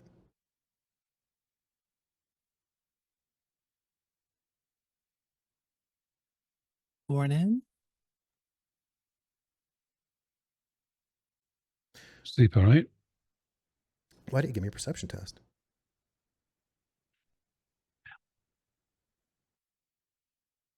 Tell me, doctor, would you have slept? That's a real good question. Probably not. Between the quandary of what's in the box and the guy who popped back up that I actually don't remember. Did Pushkin actually meet? Oh, he Yeah, was well I don't know. aware. He was well aware. He's aware, but I couldn't remember if there was actually a meeting. But honestly, I think there might have been a whiteboard more than sleep. Okay. 2 hits. So the doctor clearly has not slept. He's wearing the same shirt and pants he was wearing last night. He is not wearing his coat that he wore when he drove, but nothing has necessarily changed. He looks a little disheveled. Okay.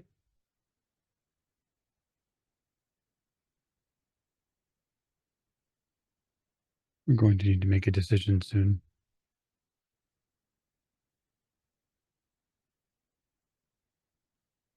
We shouldn't do it here.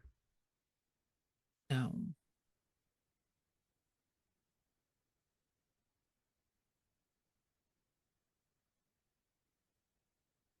What kept you up?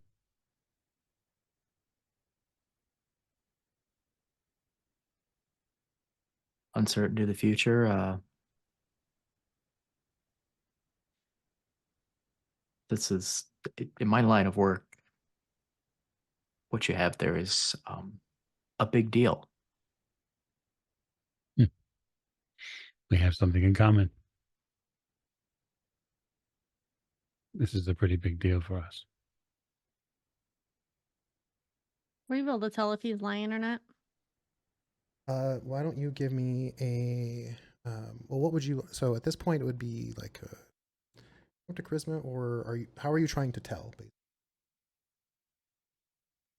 Like you can make a perception roll or you can make a psychology roll. Yeah, I could do. And you Oh, have con. I do have psychology, but I got more in perception. So perception would give you visual tells. Psychology would give you insight.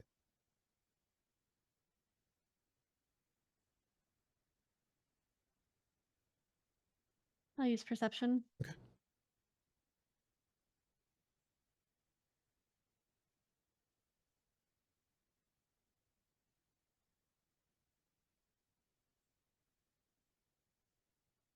I got 1. That man's afraid. That's something you do know. He's more scared tonight. He's more scared this morning than he was last night. He was pretty scared last night. This is a man who has looked at the face of death. You've seen this look before. Scared. Not of you. Yeah, I slide my drink over to him. What's your morning what's your morning poison? It's the afternoon. What's your lunchtime poison? I mean, it's exactly new. Right, sorry. Yeah. It's probably whiskey. All right. Like really, well, this is a good. This is a fine establishment, so it's probably better whiskey than I could have gotten at the bar, underneath Mercury's. Wasteland? Yeah. Oh, absolutely. Yeah. Whiskey at Wasteland? Like it's not as watered down. They call it whiskish. Whiskey? I slide it over to him. Doc, you look like you could use this more than I do.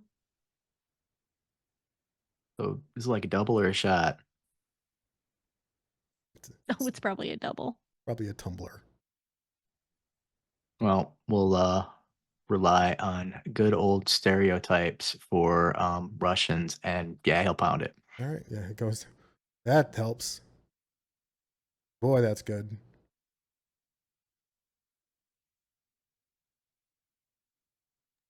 Now you remember about that problem that you had until a couple years ago. Yeah.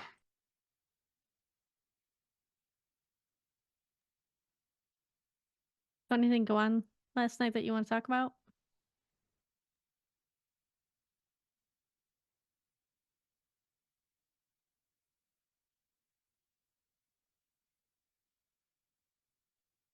Do you have a specific question for me?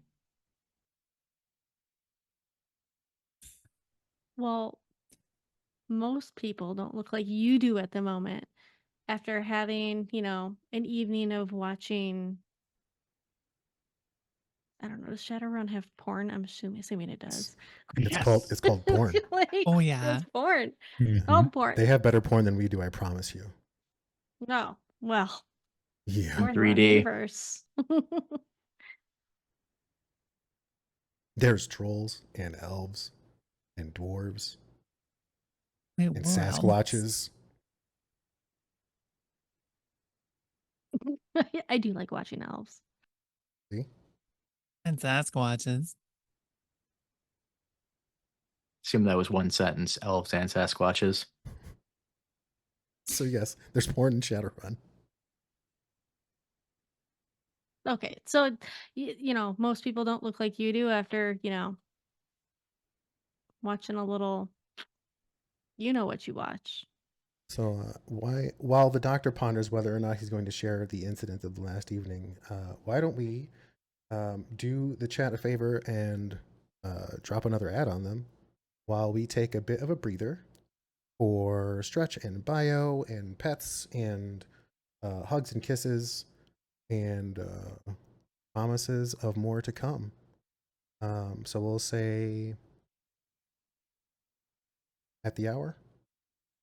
Get back in. Yeah, sounds good. Sure, sounds right. good to me. We'll see you all back at the hour. Stay tuned and bye. Have a nice break, y'all.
Welcome back.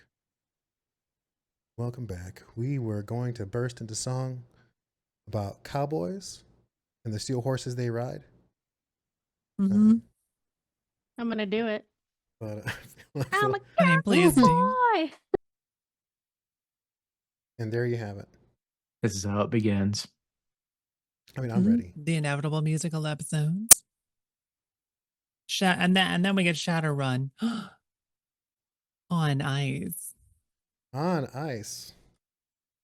All right. Last bit of notes for you there, Anatoly. So you all are still sitting around the table after whatever lunch or beverage or engagement with food that you've had. Second good meal. If you ate it all before you went to bed. For some of you, this might be your first really good meal here. The coffee tastes like something you don't think you've ever had before. Coffee. This ain't soy calf. There's something in this. It's beans. Wild. Doctor, your hand is as you kind of sip your coffee. Watch them ponder. Your hand drifts to the optical chip that is in your pocket that you've already gone over.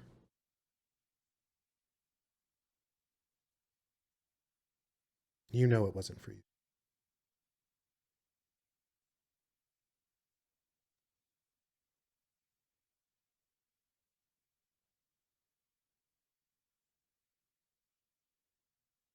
Yeah,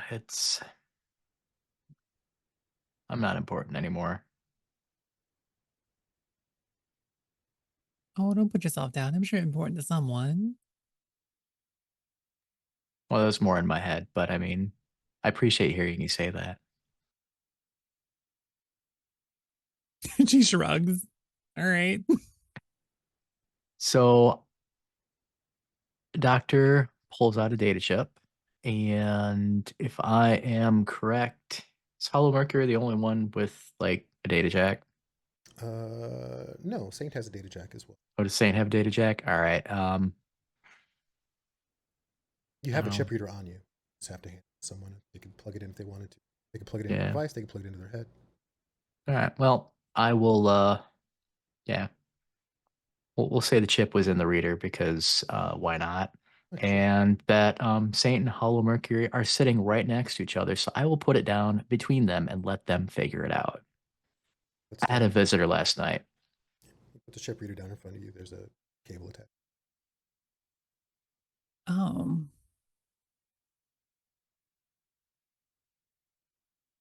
Like a romantic visitor or Far from it. Mm. So the visitor himself may not be important, but he is someone that I believe to be long dead. Approximately 4 years ago dead. This just keeps getting better. like in a specific building explosion dead. Just happened to find you here in this hotel dead.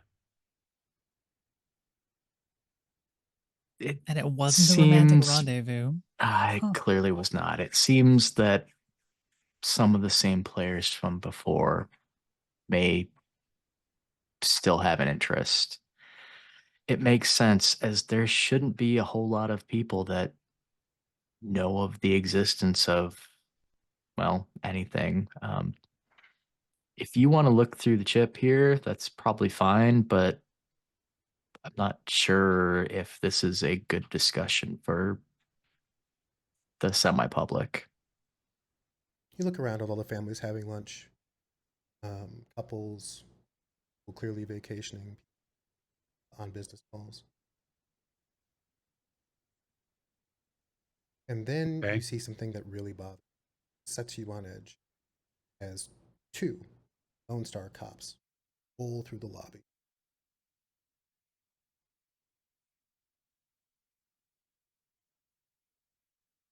Into the restaurant area, seated. We're going to need to leave. Mm-hmm. I'm going to palm the chip holder Okay. and secrete it on my person. Okay.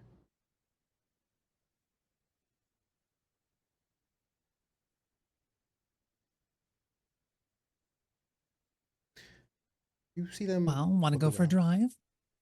They start looking. They split up. One at a time. Leave one at a time. Hmm. So, who's getting up first?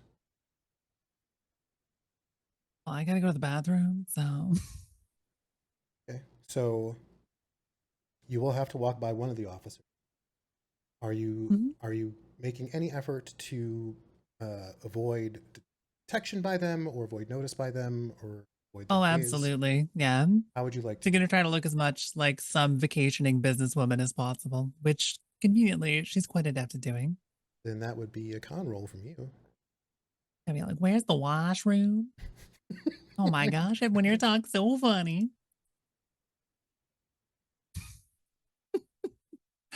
I'm sorry, which role is that? Charisma con. It's my con. I think I got that on my sheets. 4. All right. I think that rolled right, didn't it? Yes, Hang it on. did. That looks 2 like, plus, looks like yes. the It totally correct one. did.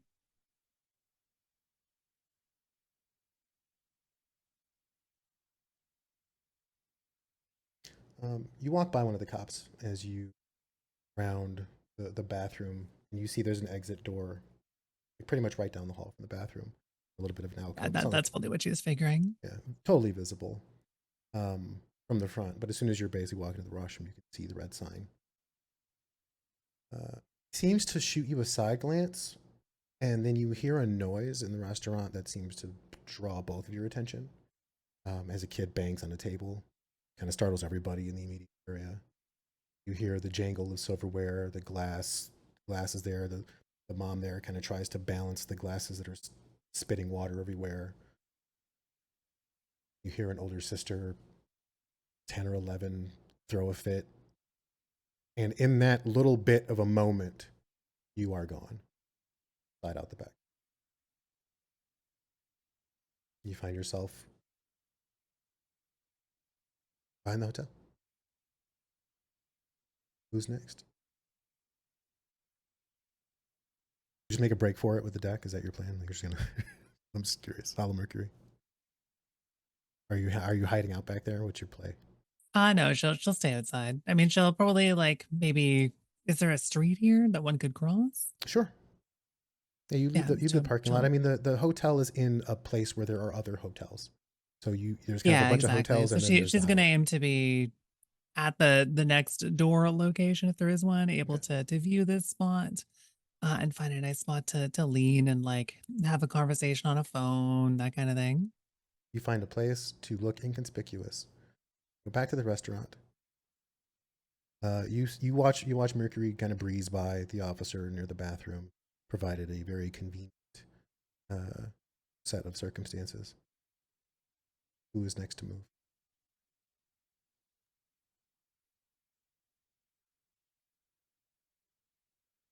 I'll go. Okay.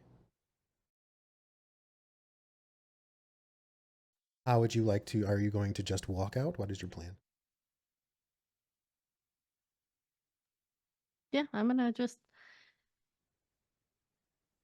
Well, I don't have my drink anymore because I gave it to the professor. So I will, I'm sitting on a bar stool. So I, turn around and just leisurely glide out through the lobby and out the front door.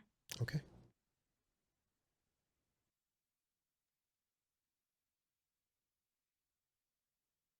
You walk by the other. I tip my hat at them.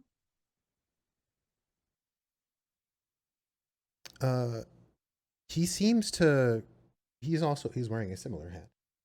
It does bear the Lone Star badge on it as well. When he grabs Is the brim, it tiny? the brim of his hat, no, a regular sized hat. When he Rude. tips it back, his eyes really focus on you for a moment.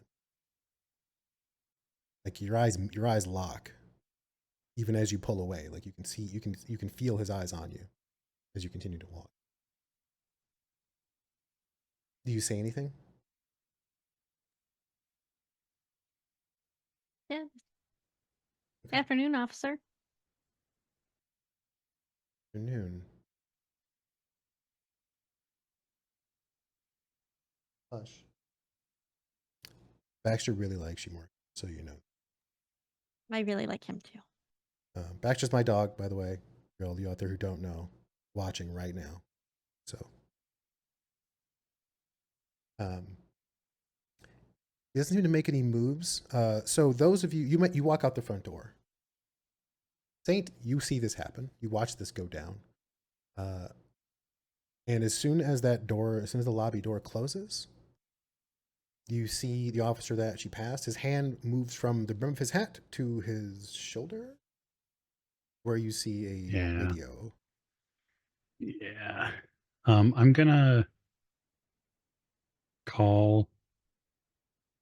I'm certain I have Cowboy's number. Mm-hmm. You all have been on group calls before. I'm gonna begin a group call. With with the right hand. I have the subvocal mic on, so I'm gonna wait for Cowboy to pick up. Cowboy, your phone rings. Yeah, I answer it. Yeah. I think they made you in the lobby. He's on his Yeah, radio. I figured. All right. I ditched my cowboy hat and my my duster, Okay, where do you ditch them? and I You throw them tossed like a them, garbage can, like, or you just throwing them in the street? I guess.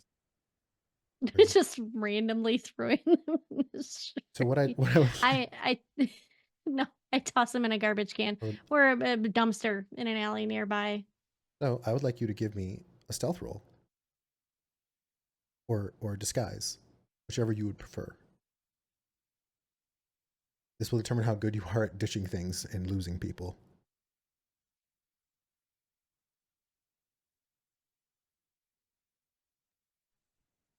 I have sneaking. Perfect. Yep, that's a great one. Go ahead. Wonderful. I mean, I have disguise too, but sneaking is so much better.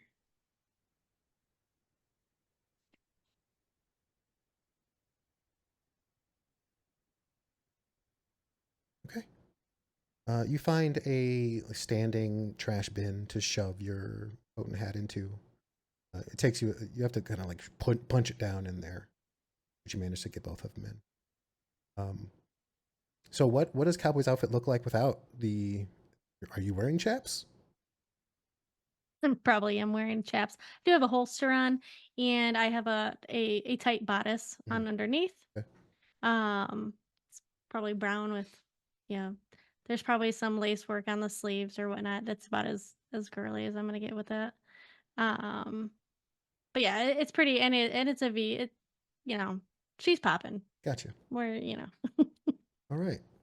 So you go popping. Where are you headed? somewhere that is further away from this hotel. So I will probably, and I'm on the phone with Saint still. I'll let him know I'm heading east. There's a couple hotels to the east as well. It's basically hotels and Yeah. highway is what you're dealing with right now. All right, I'm gonna head to the east and take the next, enter the next hotel down the street. There's a Wyndham over there. See more vacationers, more domestic vehicles, more station wagons. Okay, you hustle. After that cop talks on the radio for a second, you see him physically gesture for the other officer who was lingering by the restroom. And they begin their convergence. Oh, there's going to be a convergence of police officers. What is your plan? We have Saint and Anatoly are still in the lounge.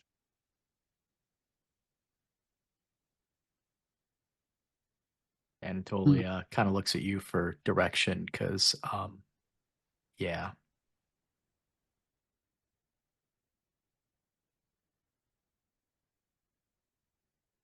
I look over at you and say, fairly certain Hermes can get me out of this, but I think you might be fucked. Anatoly, two things occur to you. One, you've done nothing wrong. If they're going to run from these cops, it's probably best that you let them. But you also are well aware of the fact that you drove them here.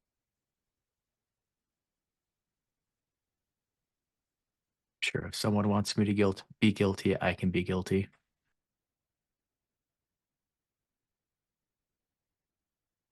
You find you dig for your keys. Pocket.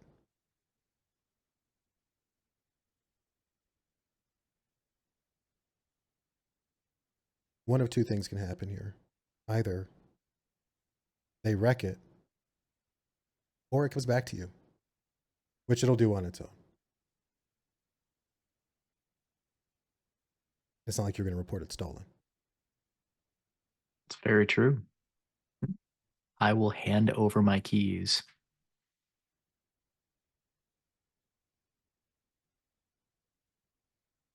A donation to the cause. I would like Much it back if at all possible. And one piece would be even better. I will do what I can. I'm going to get up casually and walk to the bathroom. Are you attempting to evade any suspicious glances as well? I think so. I think that's probably best. Okay. What would you like to do? Stealth. Agility stealth. Perfect. Come on, son. I'm just making sure. I want to know what I'm dealing with here. I have 2 successes, but yeah, I'll leave it at 2. See what they think.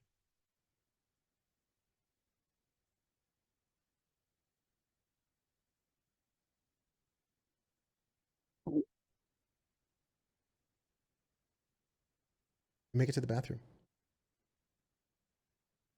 Okay. You realize it's probably best to not look over your shoulder and see what they're doing. Yeah. And do that. They use the opportunity to pass the bathroom by and head to one of the exits. While I do that, I'm conference calling Mercury. Like I place Cowboy on hold, and then I begin the conference call. Okay. Does that awkward thing of answering the phone while you're pretending to be on the phone? Right. Oh, hi. Hey, I have a new car. I'm going to pick you up. Well, that's exciting. Yeah. You too good?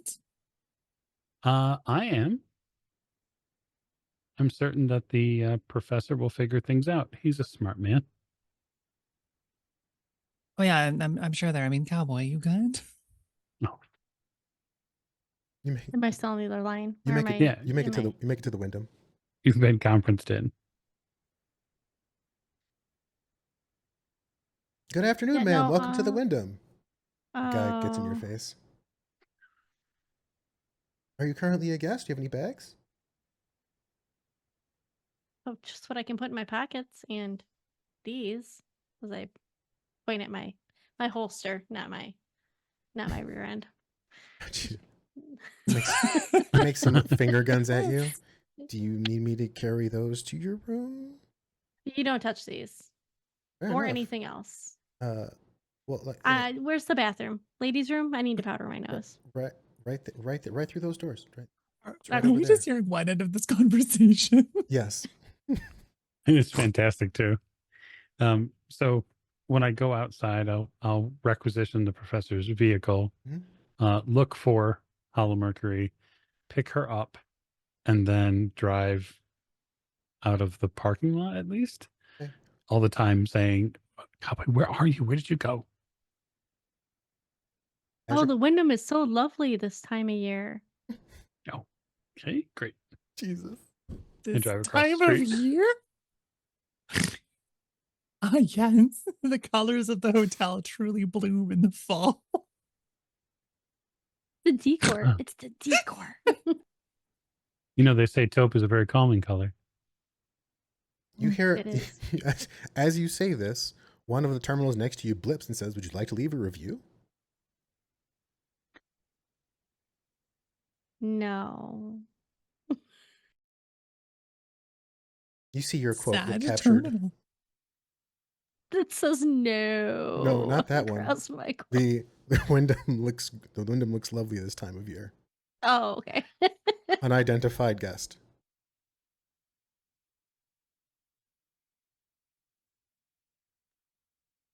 As you're leaving the parking lot of Sheridan, you see two more patrol cars begin to make the left turn into the lot. You are driving into the adjacent parking lot. Yeah. So you're kind of still off, not necessarily, you're not on the highway. So you're going through like the lot to lot kind of roads that travel between the various hotels. Are you riding shotgun or did you hop in the back? Hello, Mercury. Oh, hopped in the bag. Easier to lie down in the back of the car. Yep, it's cozy Should back there be here. gunfire? This is a nice bench. It's very comfy. The doctor is at least a man of comfort. You pull up to the window. Cowboy, what are you doing?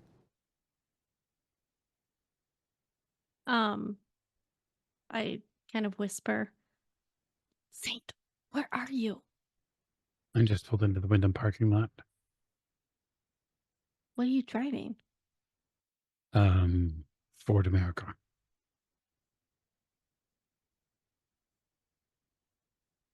Okay. Yeah, I will then as I'm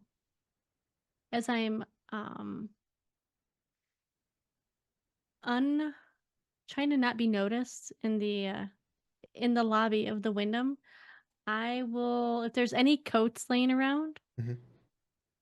men's or women's, it doesn't matter at this point. I will slide one off if they have it like laying over a chair or over a couch. I will slide it off and just kind of take it with me and put it behind my back. Okay. You know, Do you have la-di-da. any skills that help you facilitate that, perhaps?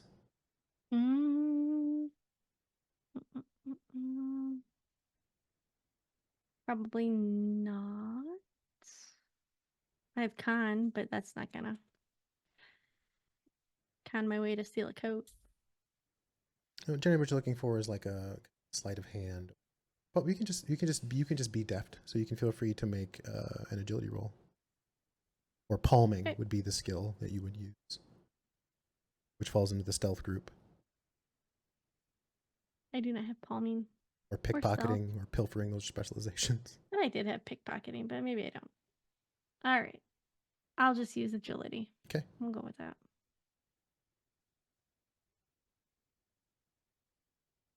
Defaulting -2 to the pool. Hmm? What is defaulting? Is it -2 to the pool? I believe so. Yes. All right, so I would roll a 6 then. Is your agility 3? dice. What's your agility? Well, it's a 7 with an 8 in parentheses. Okay, so it's an 8. So yeah, roll 6 dice. Okay. All right. Not bad for just basic. That's it. Listen to me math in here. It's just talent. Oh, I got 2. I see that. Okay. So you walking as you kind of make your way through the lobby, back toward the exit, you just kind of reach out and grab a coat, throw it over your shoulder. You don't get to look at it until it kind of blows around, and it's like a tan, looks like some sort of belt or maybe a suede coat. Waist length. I see you. Thank you. Goodies. Anyway, go ahead. Yeah, you find a brown suede jacket. You roll out the lobby. Are you just going outside? Yep. I will exit out the front door and slide into the passenger side of the car. As you come out, you kind of glance down the road a bit, and you can see the trash can that you dumped your coat and your hat into. You see the one cop that was wearing the cowboy hat. Well, the one lone cop. They're all wearing, by the way. The one that comes out that you spoke to seems to be communicating with a few of the other patrols that have walked up to the hotel. And you see him kind of look around and spy the garbage can and begin heading in that as you, I'm assuming, are pulling out of the window. Yeah, we're trying to leave. Yeah, you get on the highway without issue. Car is so smooth. Just kind of hums along. That was surprising. What was? Just that they were onto us so swiftly. Well, they probably have our descriptions from somewhere. Yeah, but where?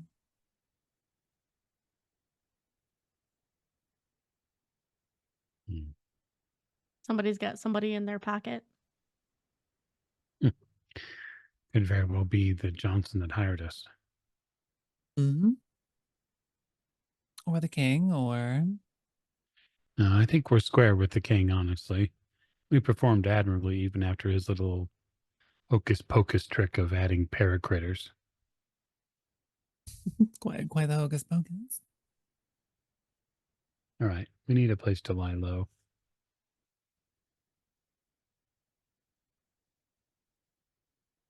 I know a place. Mercury, your portable phone rings. Who is it? I believe you reached out yesterday to a friend in the middle of the night who has a bit of a problem that they were recovering from when you rang. Yes, absolutely. If you could refresh my memory on their relationship. There was Vega Almasi, which is the Vega. fence contact of mine. Yes, it's See if we're Vega. getting some software stuff. Vega is returning your call, it seems. I think we might have figured out how to source the software we were after from somewhere else, though, didn't we? Yes. You basically stole it from Hamfist because you have it on the deck right now, but it also might have been eaten by an AI. You're not really sure. But there is the other Right. deck, Yeah. which probably has programs on it as well.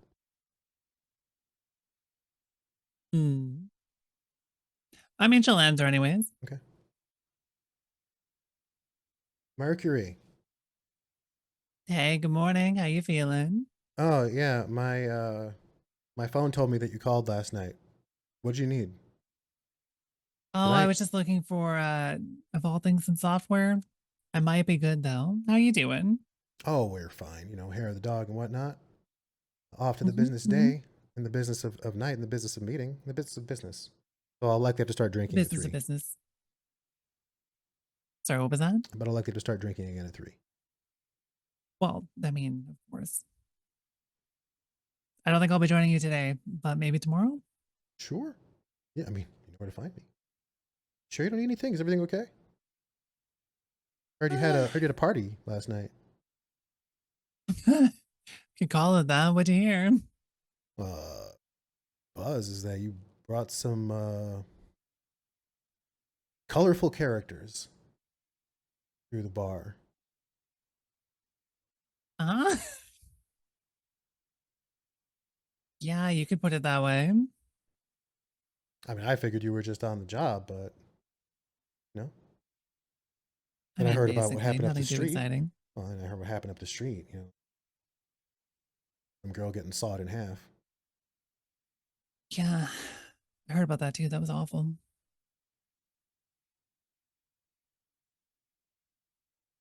Scary neighborhood.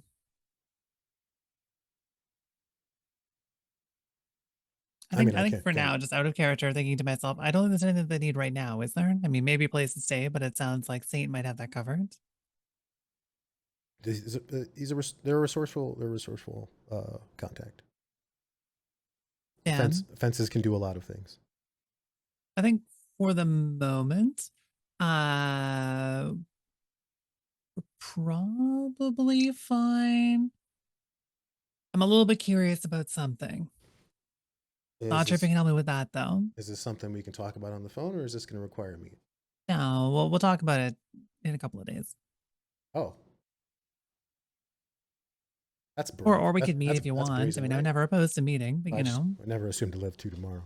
Well, whatever. That's the confidence. Oh, that I'd you'll love to live to see. tomorrow. Come on, you're tougher than me. And I woke up in a dumpster. Again? No, my car. You were there. My car hit it. Right. Of course. That dumpster. I mean, if we're talking about specific dumpsters, I'm gonna frame that thing for murder. No. I'm going to need you to make a. So I'm going to ask you a question about your character. Hmm. How does Hollow Mercury feel in general, right? Not great. All right. Are you attempting to convey a different feeling to your contact, that you are feeling fine? Not entirely. Okay. I was asking for being actively I think maybe deceptive. trying to convey the stuff isn't amazing, but there's no like immediate danger. All right. Well, look. I've got to meet at a place tonight. If you decide that you need to unload anything, be it Honestly, that would be nice. a burden or otherwise, you meet me at the Death Bullet. At the what? The Death Bullet. Oh, right. You know the Death Bullet. You know, is that kind could of be like nice. kind of like an exclusive, hyper industrial, like metal bar. That rumor has it might be run by a vampire, or at least somebody who thinks he's a vampire. That's kind of the claim to fame it has, anyway. I mean, honestly, Vega, that sounds like a blast. Look, it's Even if I don't need to talk, I think I might try to meet you there. it's mostly a social call for me, so you can either bring your business hat or your after hours hat. All right. Drinks If I on cut a me. hat in half and I glue the two of them together, Whatever floats your boat. it's not gonna be a good disguise, is it? If you're trying to hide, that's a different story. Well, hey, I'm really glad you called me back, and I'll talk to you tonight. Ends a call. Oh, that was sweet. Sounds like there's some rumors spreading about the wild guest that I brought home. Wow.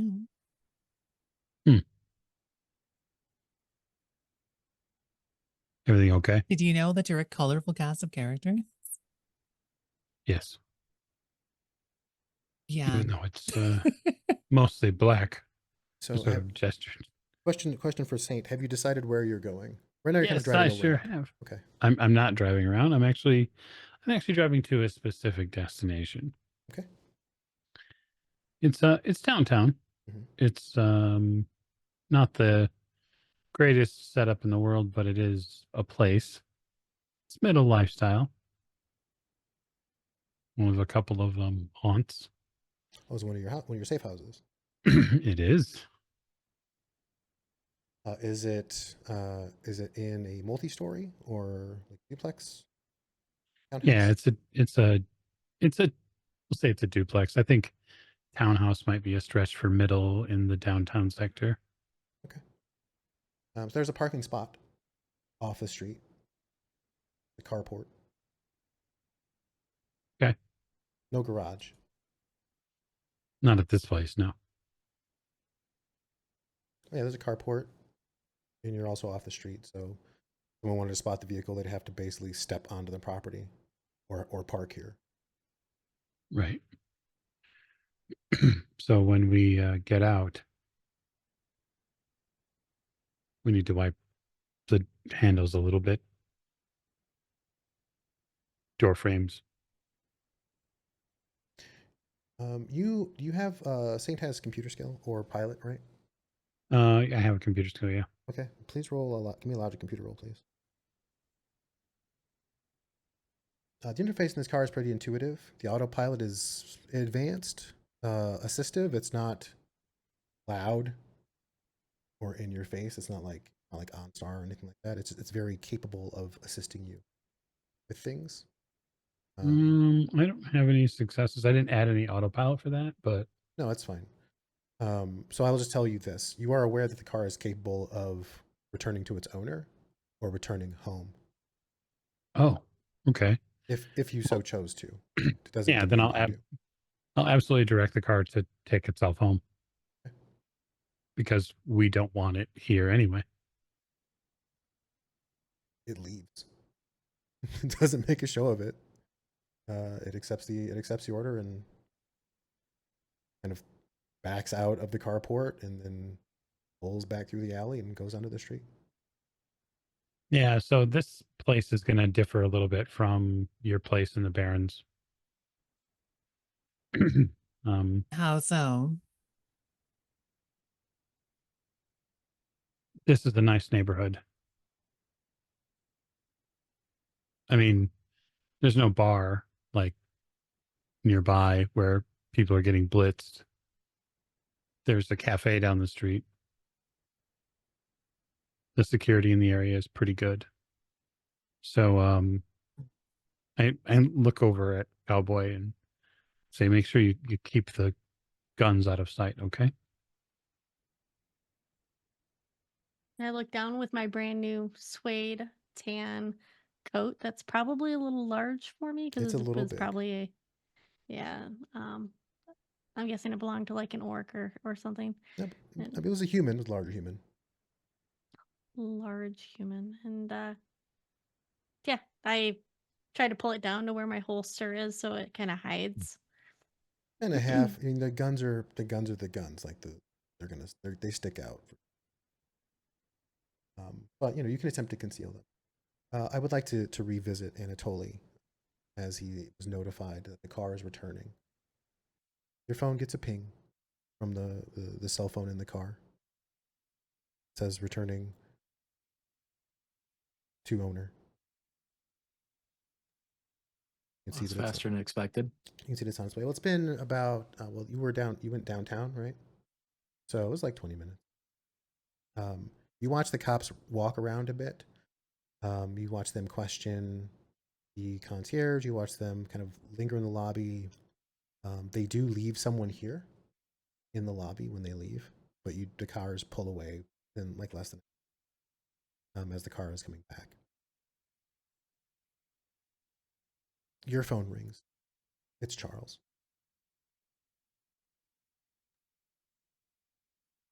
Morning, Charles. Or afternoon. I'm not used to late nights. Well, definitely not living in my neighborhood then. Do I want to know? Definitely not. Maybe. Look, I'm on standby if anything happens. I appreciate that. They decide to move on this somehow. They're going to need more than they have. Yeah. I don't recall how much of the old story Jake had passed on to you, but do you remember Spatter? Burnout. Very much so. Yeah, I Very worked on him much. a few times back in the day. Yeah. Early mods. He's not buried under rubble. That's news. At least. And he's in the game. He appears to be very much in the game. I almost didn't recognize him.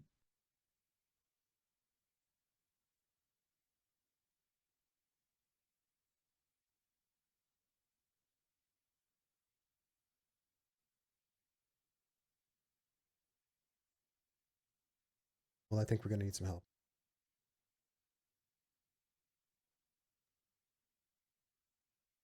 I assume we're thinking of the same help. If you don't call him, I will.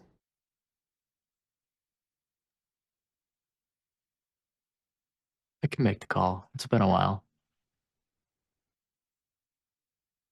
Let's see what they do first. Find a way to put this thing to bed.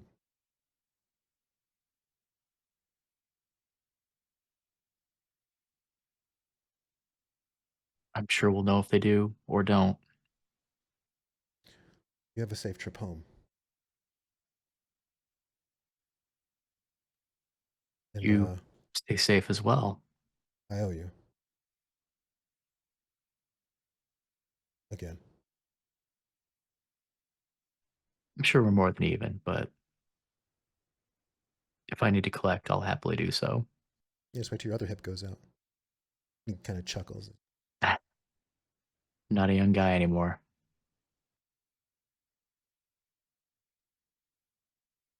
So we return once again to the safe house in the quiet part of town.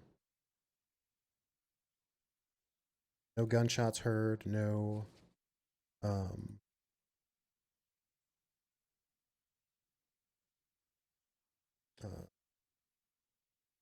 looming concerns of for your personal safety. And you don't see Lone Star cops, you see like neighborhood patrol.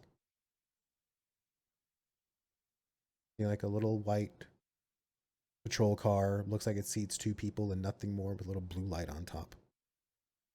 Kind of buzz down the street.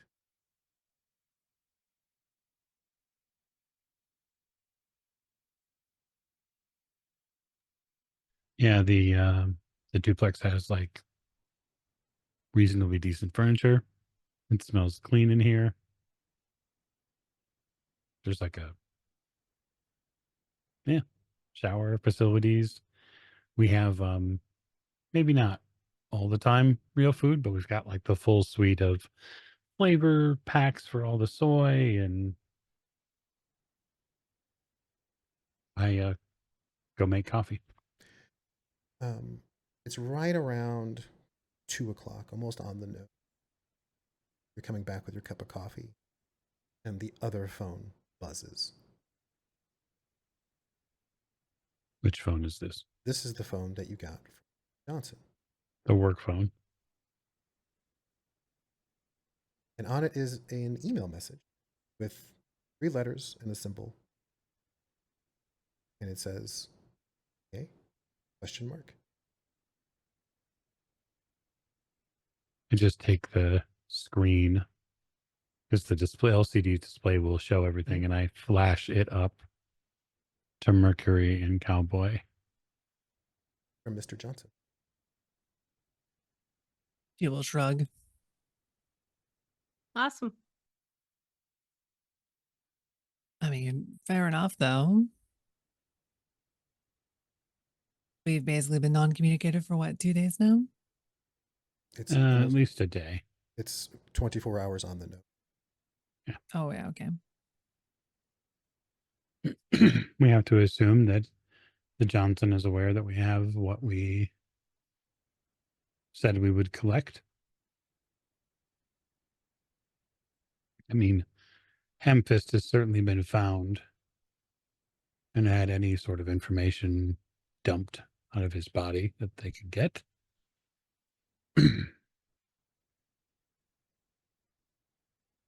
They might not connect us with Chuck yet and with the professor, but I want to see what's on this chip before we answer this message.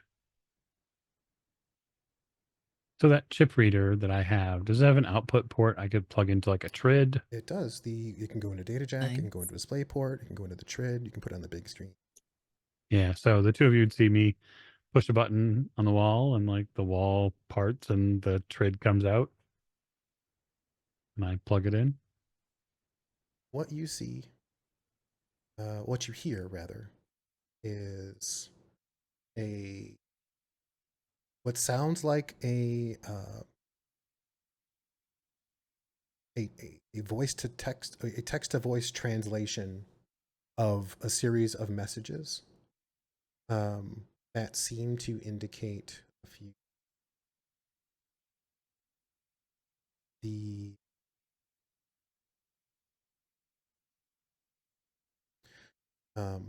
The first of which is that you recognize the voice on the call. There's a male voice on the recording. Sounds like the man that you got the job from, the Johnson that you met, the corporate stuffy shirt fellow. Sounds like him. based on the exchange of messages that you see, that you read as well, come to find that his name is or might be Sherman Wang.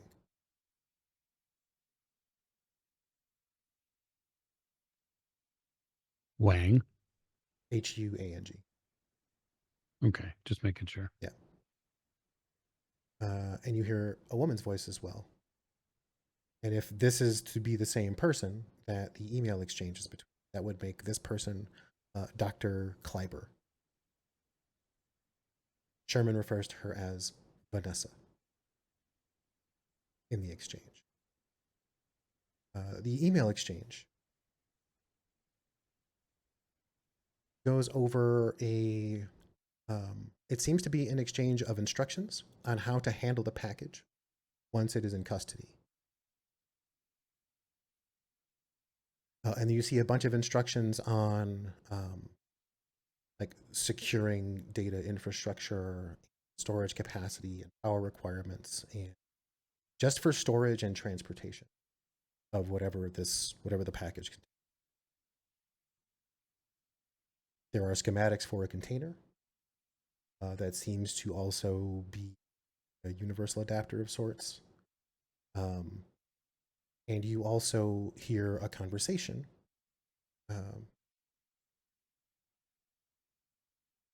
that if prompted by Vanessa, that if it is determined that upon assessment, if what she calls the executioner black ice wrapper that protects the package is ruptured, that it would be important that anyone that came in contact with it needs to either be isolated and assessed for their capacity to increase what she refers to as the complexity of its unpredictability matrix. Before they are taken off the board. If they need to be.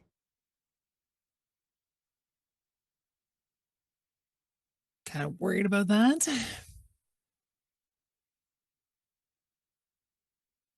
But you get the whole breakdown on the instructions on how to find Lucy Allen, who she is, are here. You see her employee file at Iris Firmware.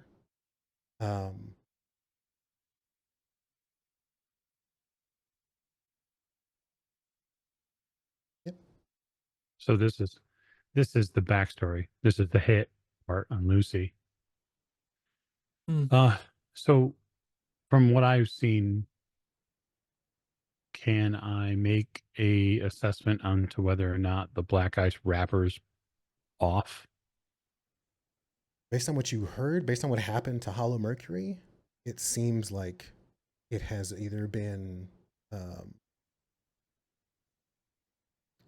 disabled, or if the professor is to be believed, it might have gotten consumed in the process once it opened up. So it might still be around as part of like a code base, but it's likely no. Yeah, it's not going to be a subtle thing. Well, they might miss it. It doesn't sound like it's serving as the jacket for this thing anymore. No. And that containment unit is a containment unit. It's a nest. The multi-adapter. So that way they can place it in other things if necessary. They can make a Saint kind of like taps his thumb and forefinger together, like a Russian nesting doll that can build layers out. Oh, it looks like the sounds kind of interesting. The containment unit that it has, or that is being outlined here, seems to have an extraordinary capacity for input output. It's built for bandwidth. It's built for transfer. Okay, so I'm not a computer nerd. I only play one on television. So what kind of bandwidth could that give me a basis for something that would consume that much bandwidth? Sure. I mean, are we talking like a TRID studio or like a? you're talking capacity for hundreds of megapulses per second, which is plenty, mind you. It's not an infinitely unfathomable amount, but this is made to plug into a system of some kind. This would have to live somewhere physically. Well, yeah, and it's going to have the power to support such a container. Okay. It's like a genie in a bottle.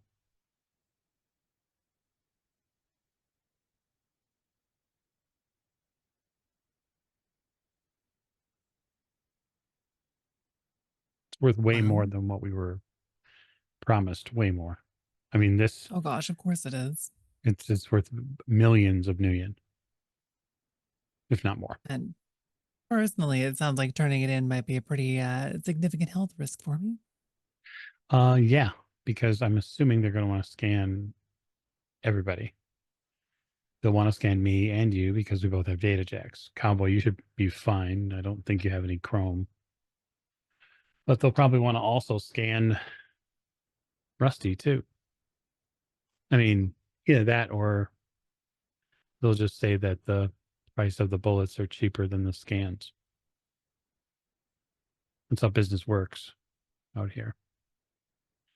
We're deniable assets. At the end of the recording, when you finish going through all the information, basically the end of file is an LTG. Ooh, I write that down. Can I get a logic hardware or logic computer on the prefix of the LTG? It is Seattle. Okay. Well, that narrows it down to about 10 million fragging numbers. Sure. It's a place to start. You also get an email from Dr. Chuck. You see a picture of Rusty asleep on a gurney.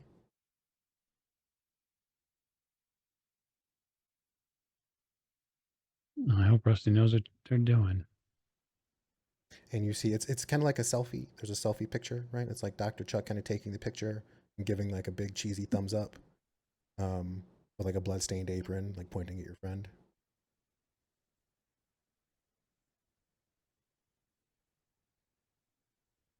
I trust You him. know? I trust him. Chuck has done me right every time. He's a little weird, but he's a good doc. At this point, I think every doctor is a little bit weird. So it doesn't need to be said out loud to each other or by the characters. But in the last few moments of us here, what I want to know is, are you going to burn your Johnson?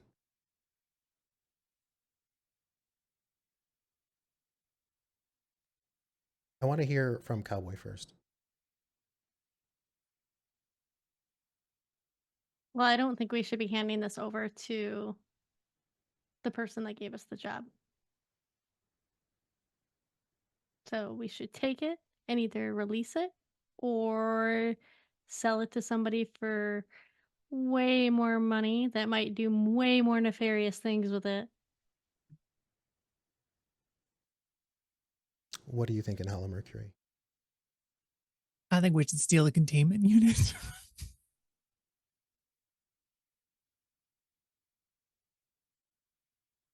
There's only two of them. Come on. Saint, what are your thoughts? I put a poll up to see what chat thinks, but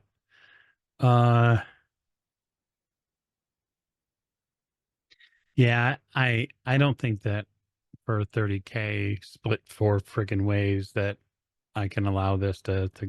So here's the thing, right? For Saint, I think it rubs up against the whole like code of honor thing.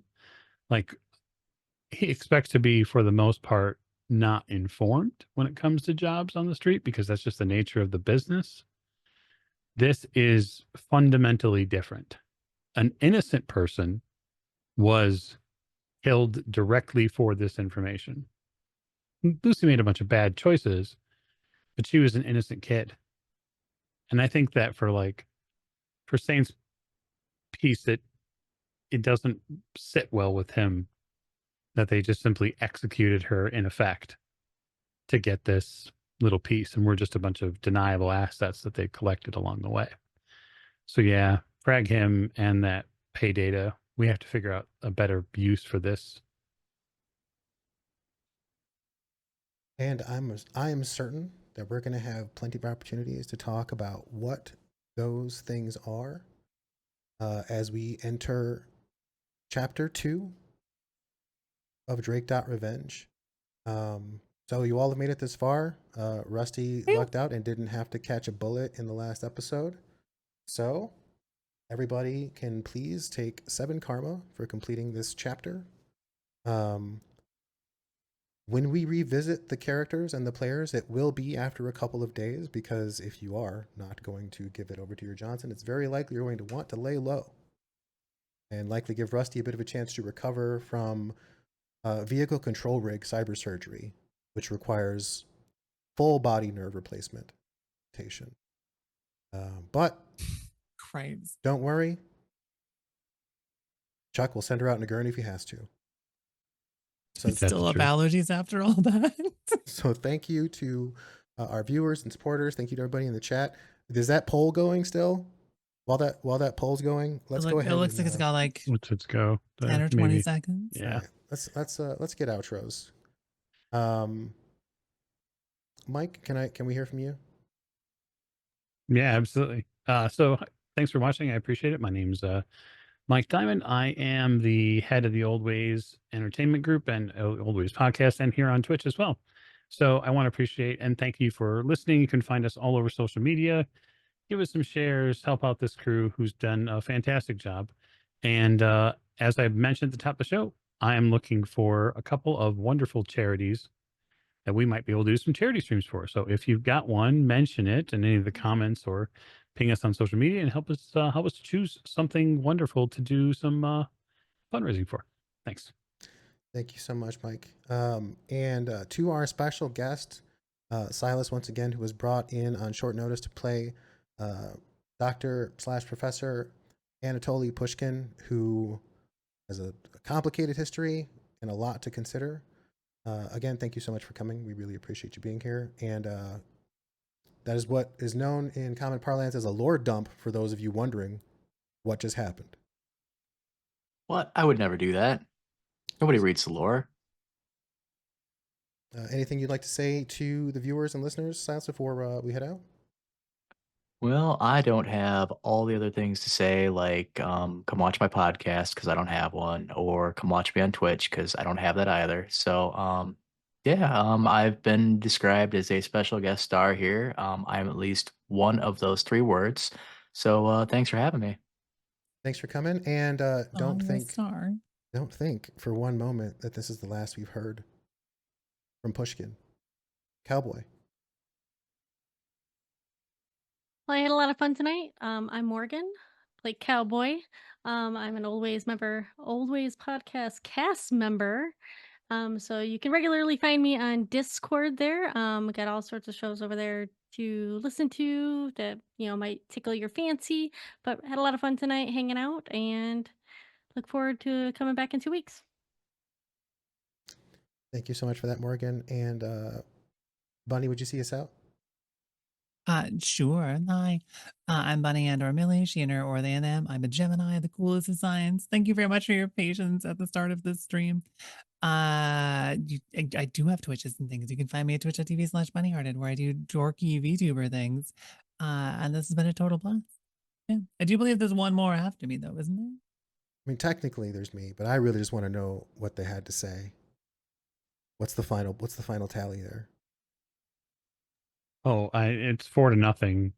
The crowd thinks we should frag the Johnson and burn him. And that's because they're all reasonable people who want to see the world burn.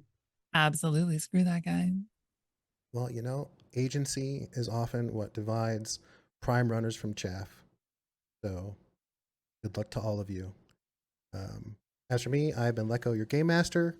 You can find me often at the Old Ways podcast, either taking part in, Cthulhu Mythos investigations, or now on the Mage the Ascension of Babylon live play. Is it live play? Right. What do we call those? Technically, it's an actual play. Because Actual it's not play. That's the live. word. See, boom. We do it live, but not for y'all. Yeah. So check us out on all the things. Thank you again to everyone, all of our supporters. We see you, we hear you, and I know what you wanted. It's coming. I promise. Good night, everybody.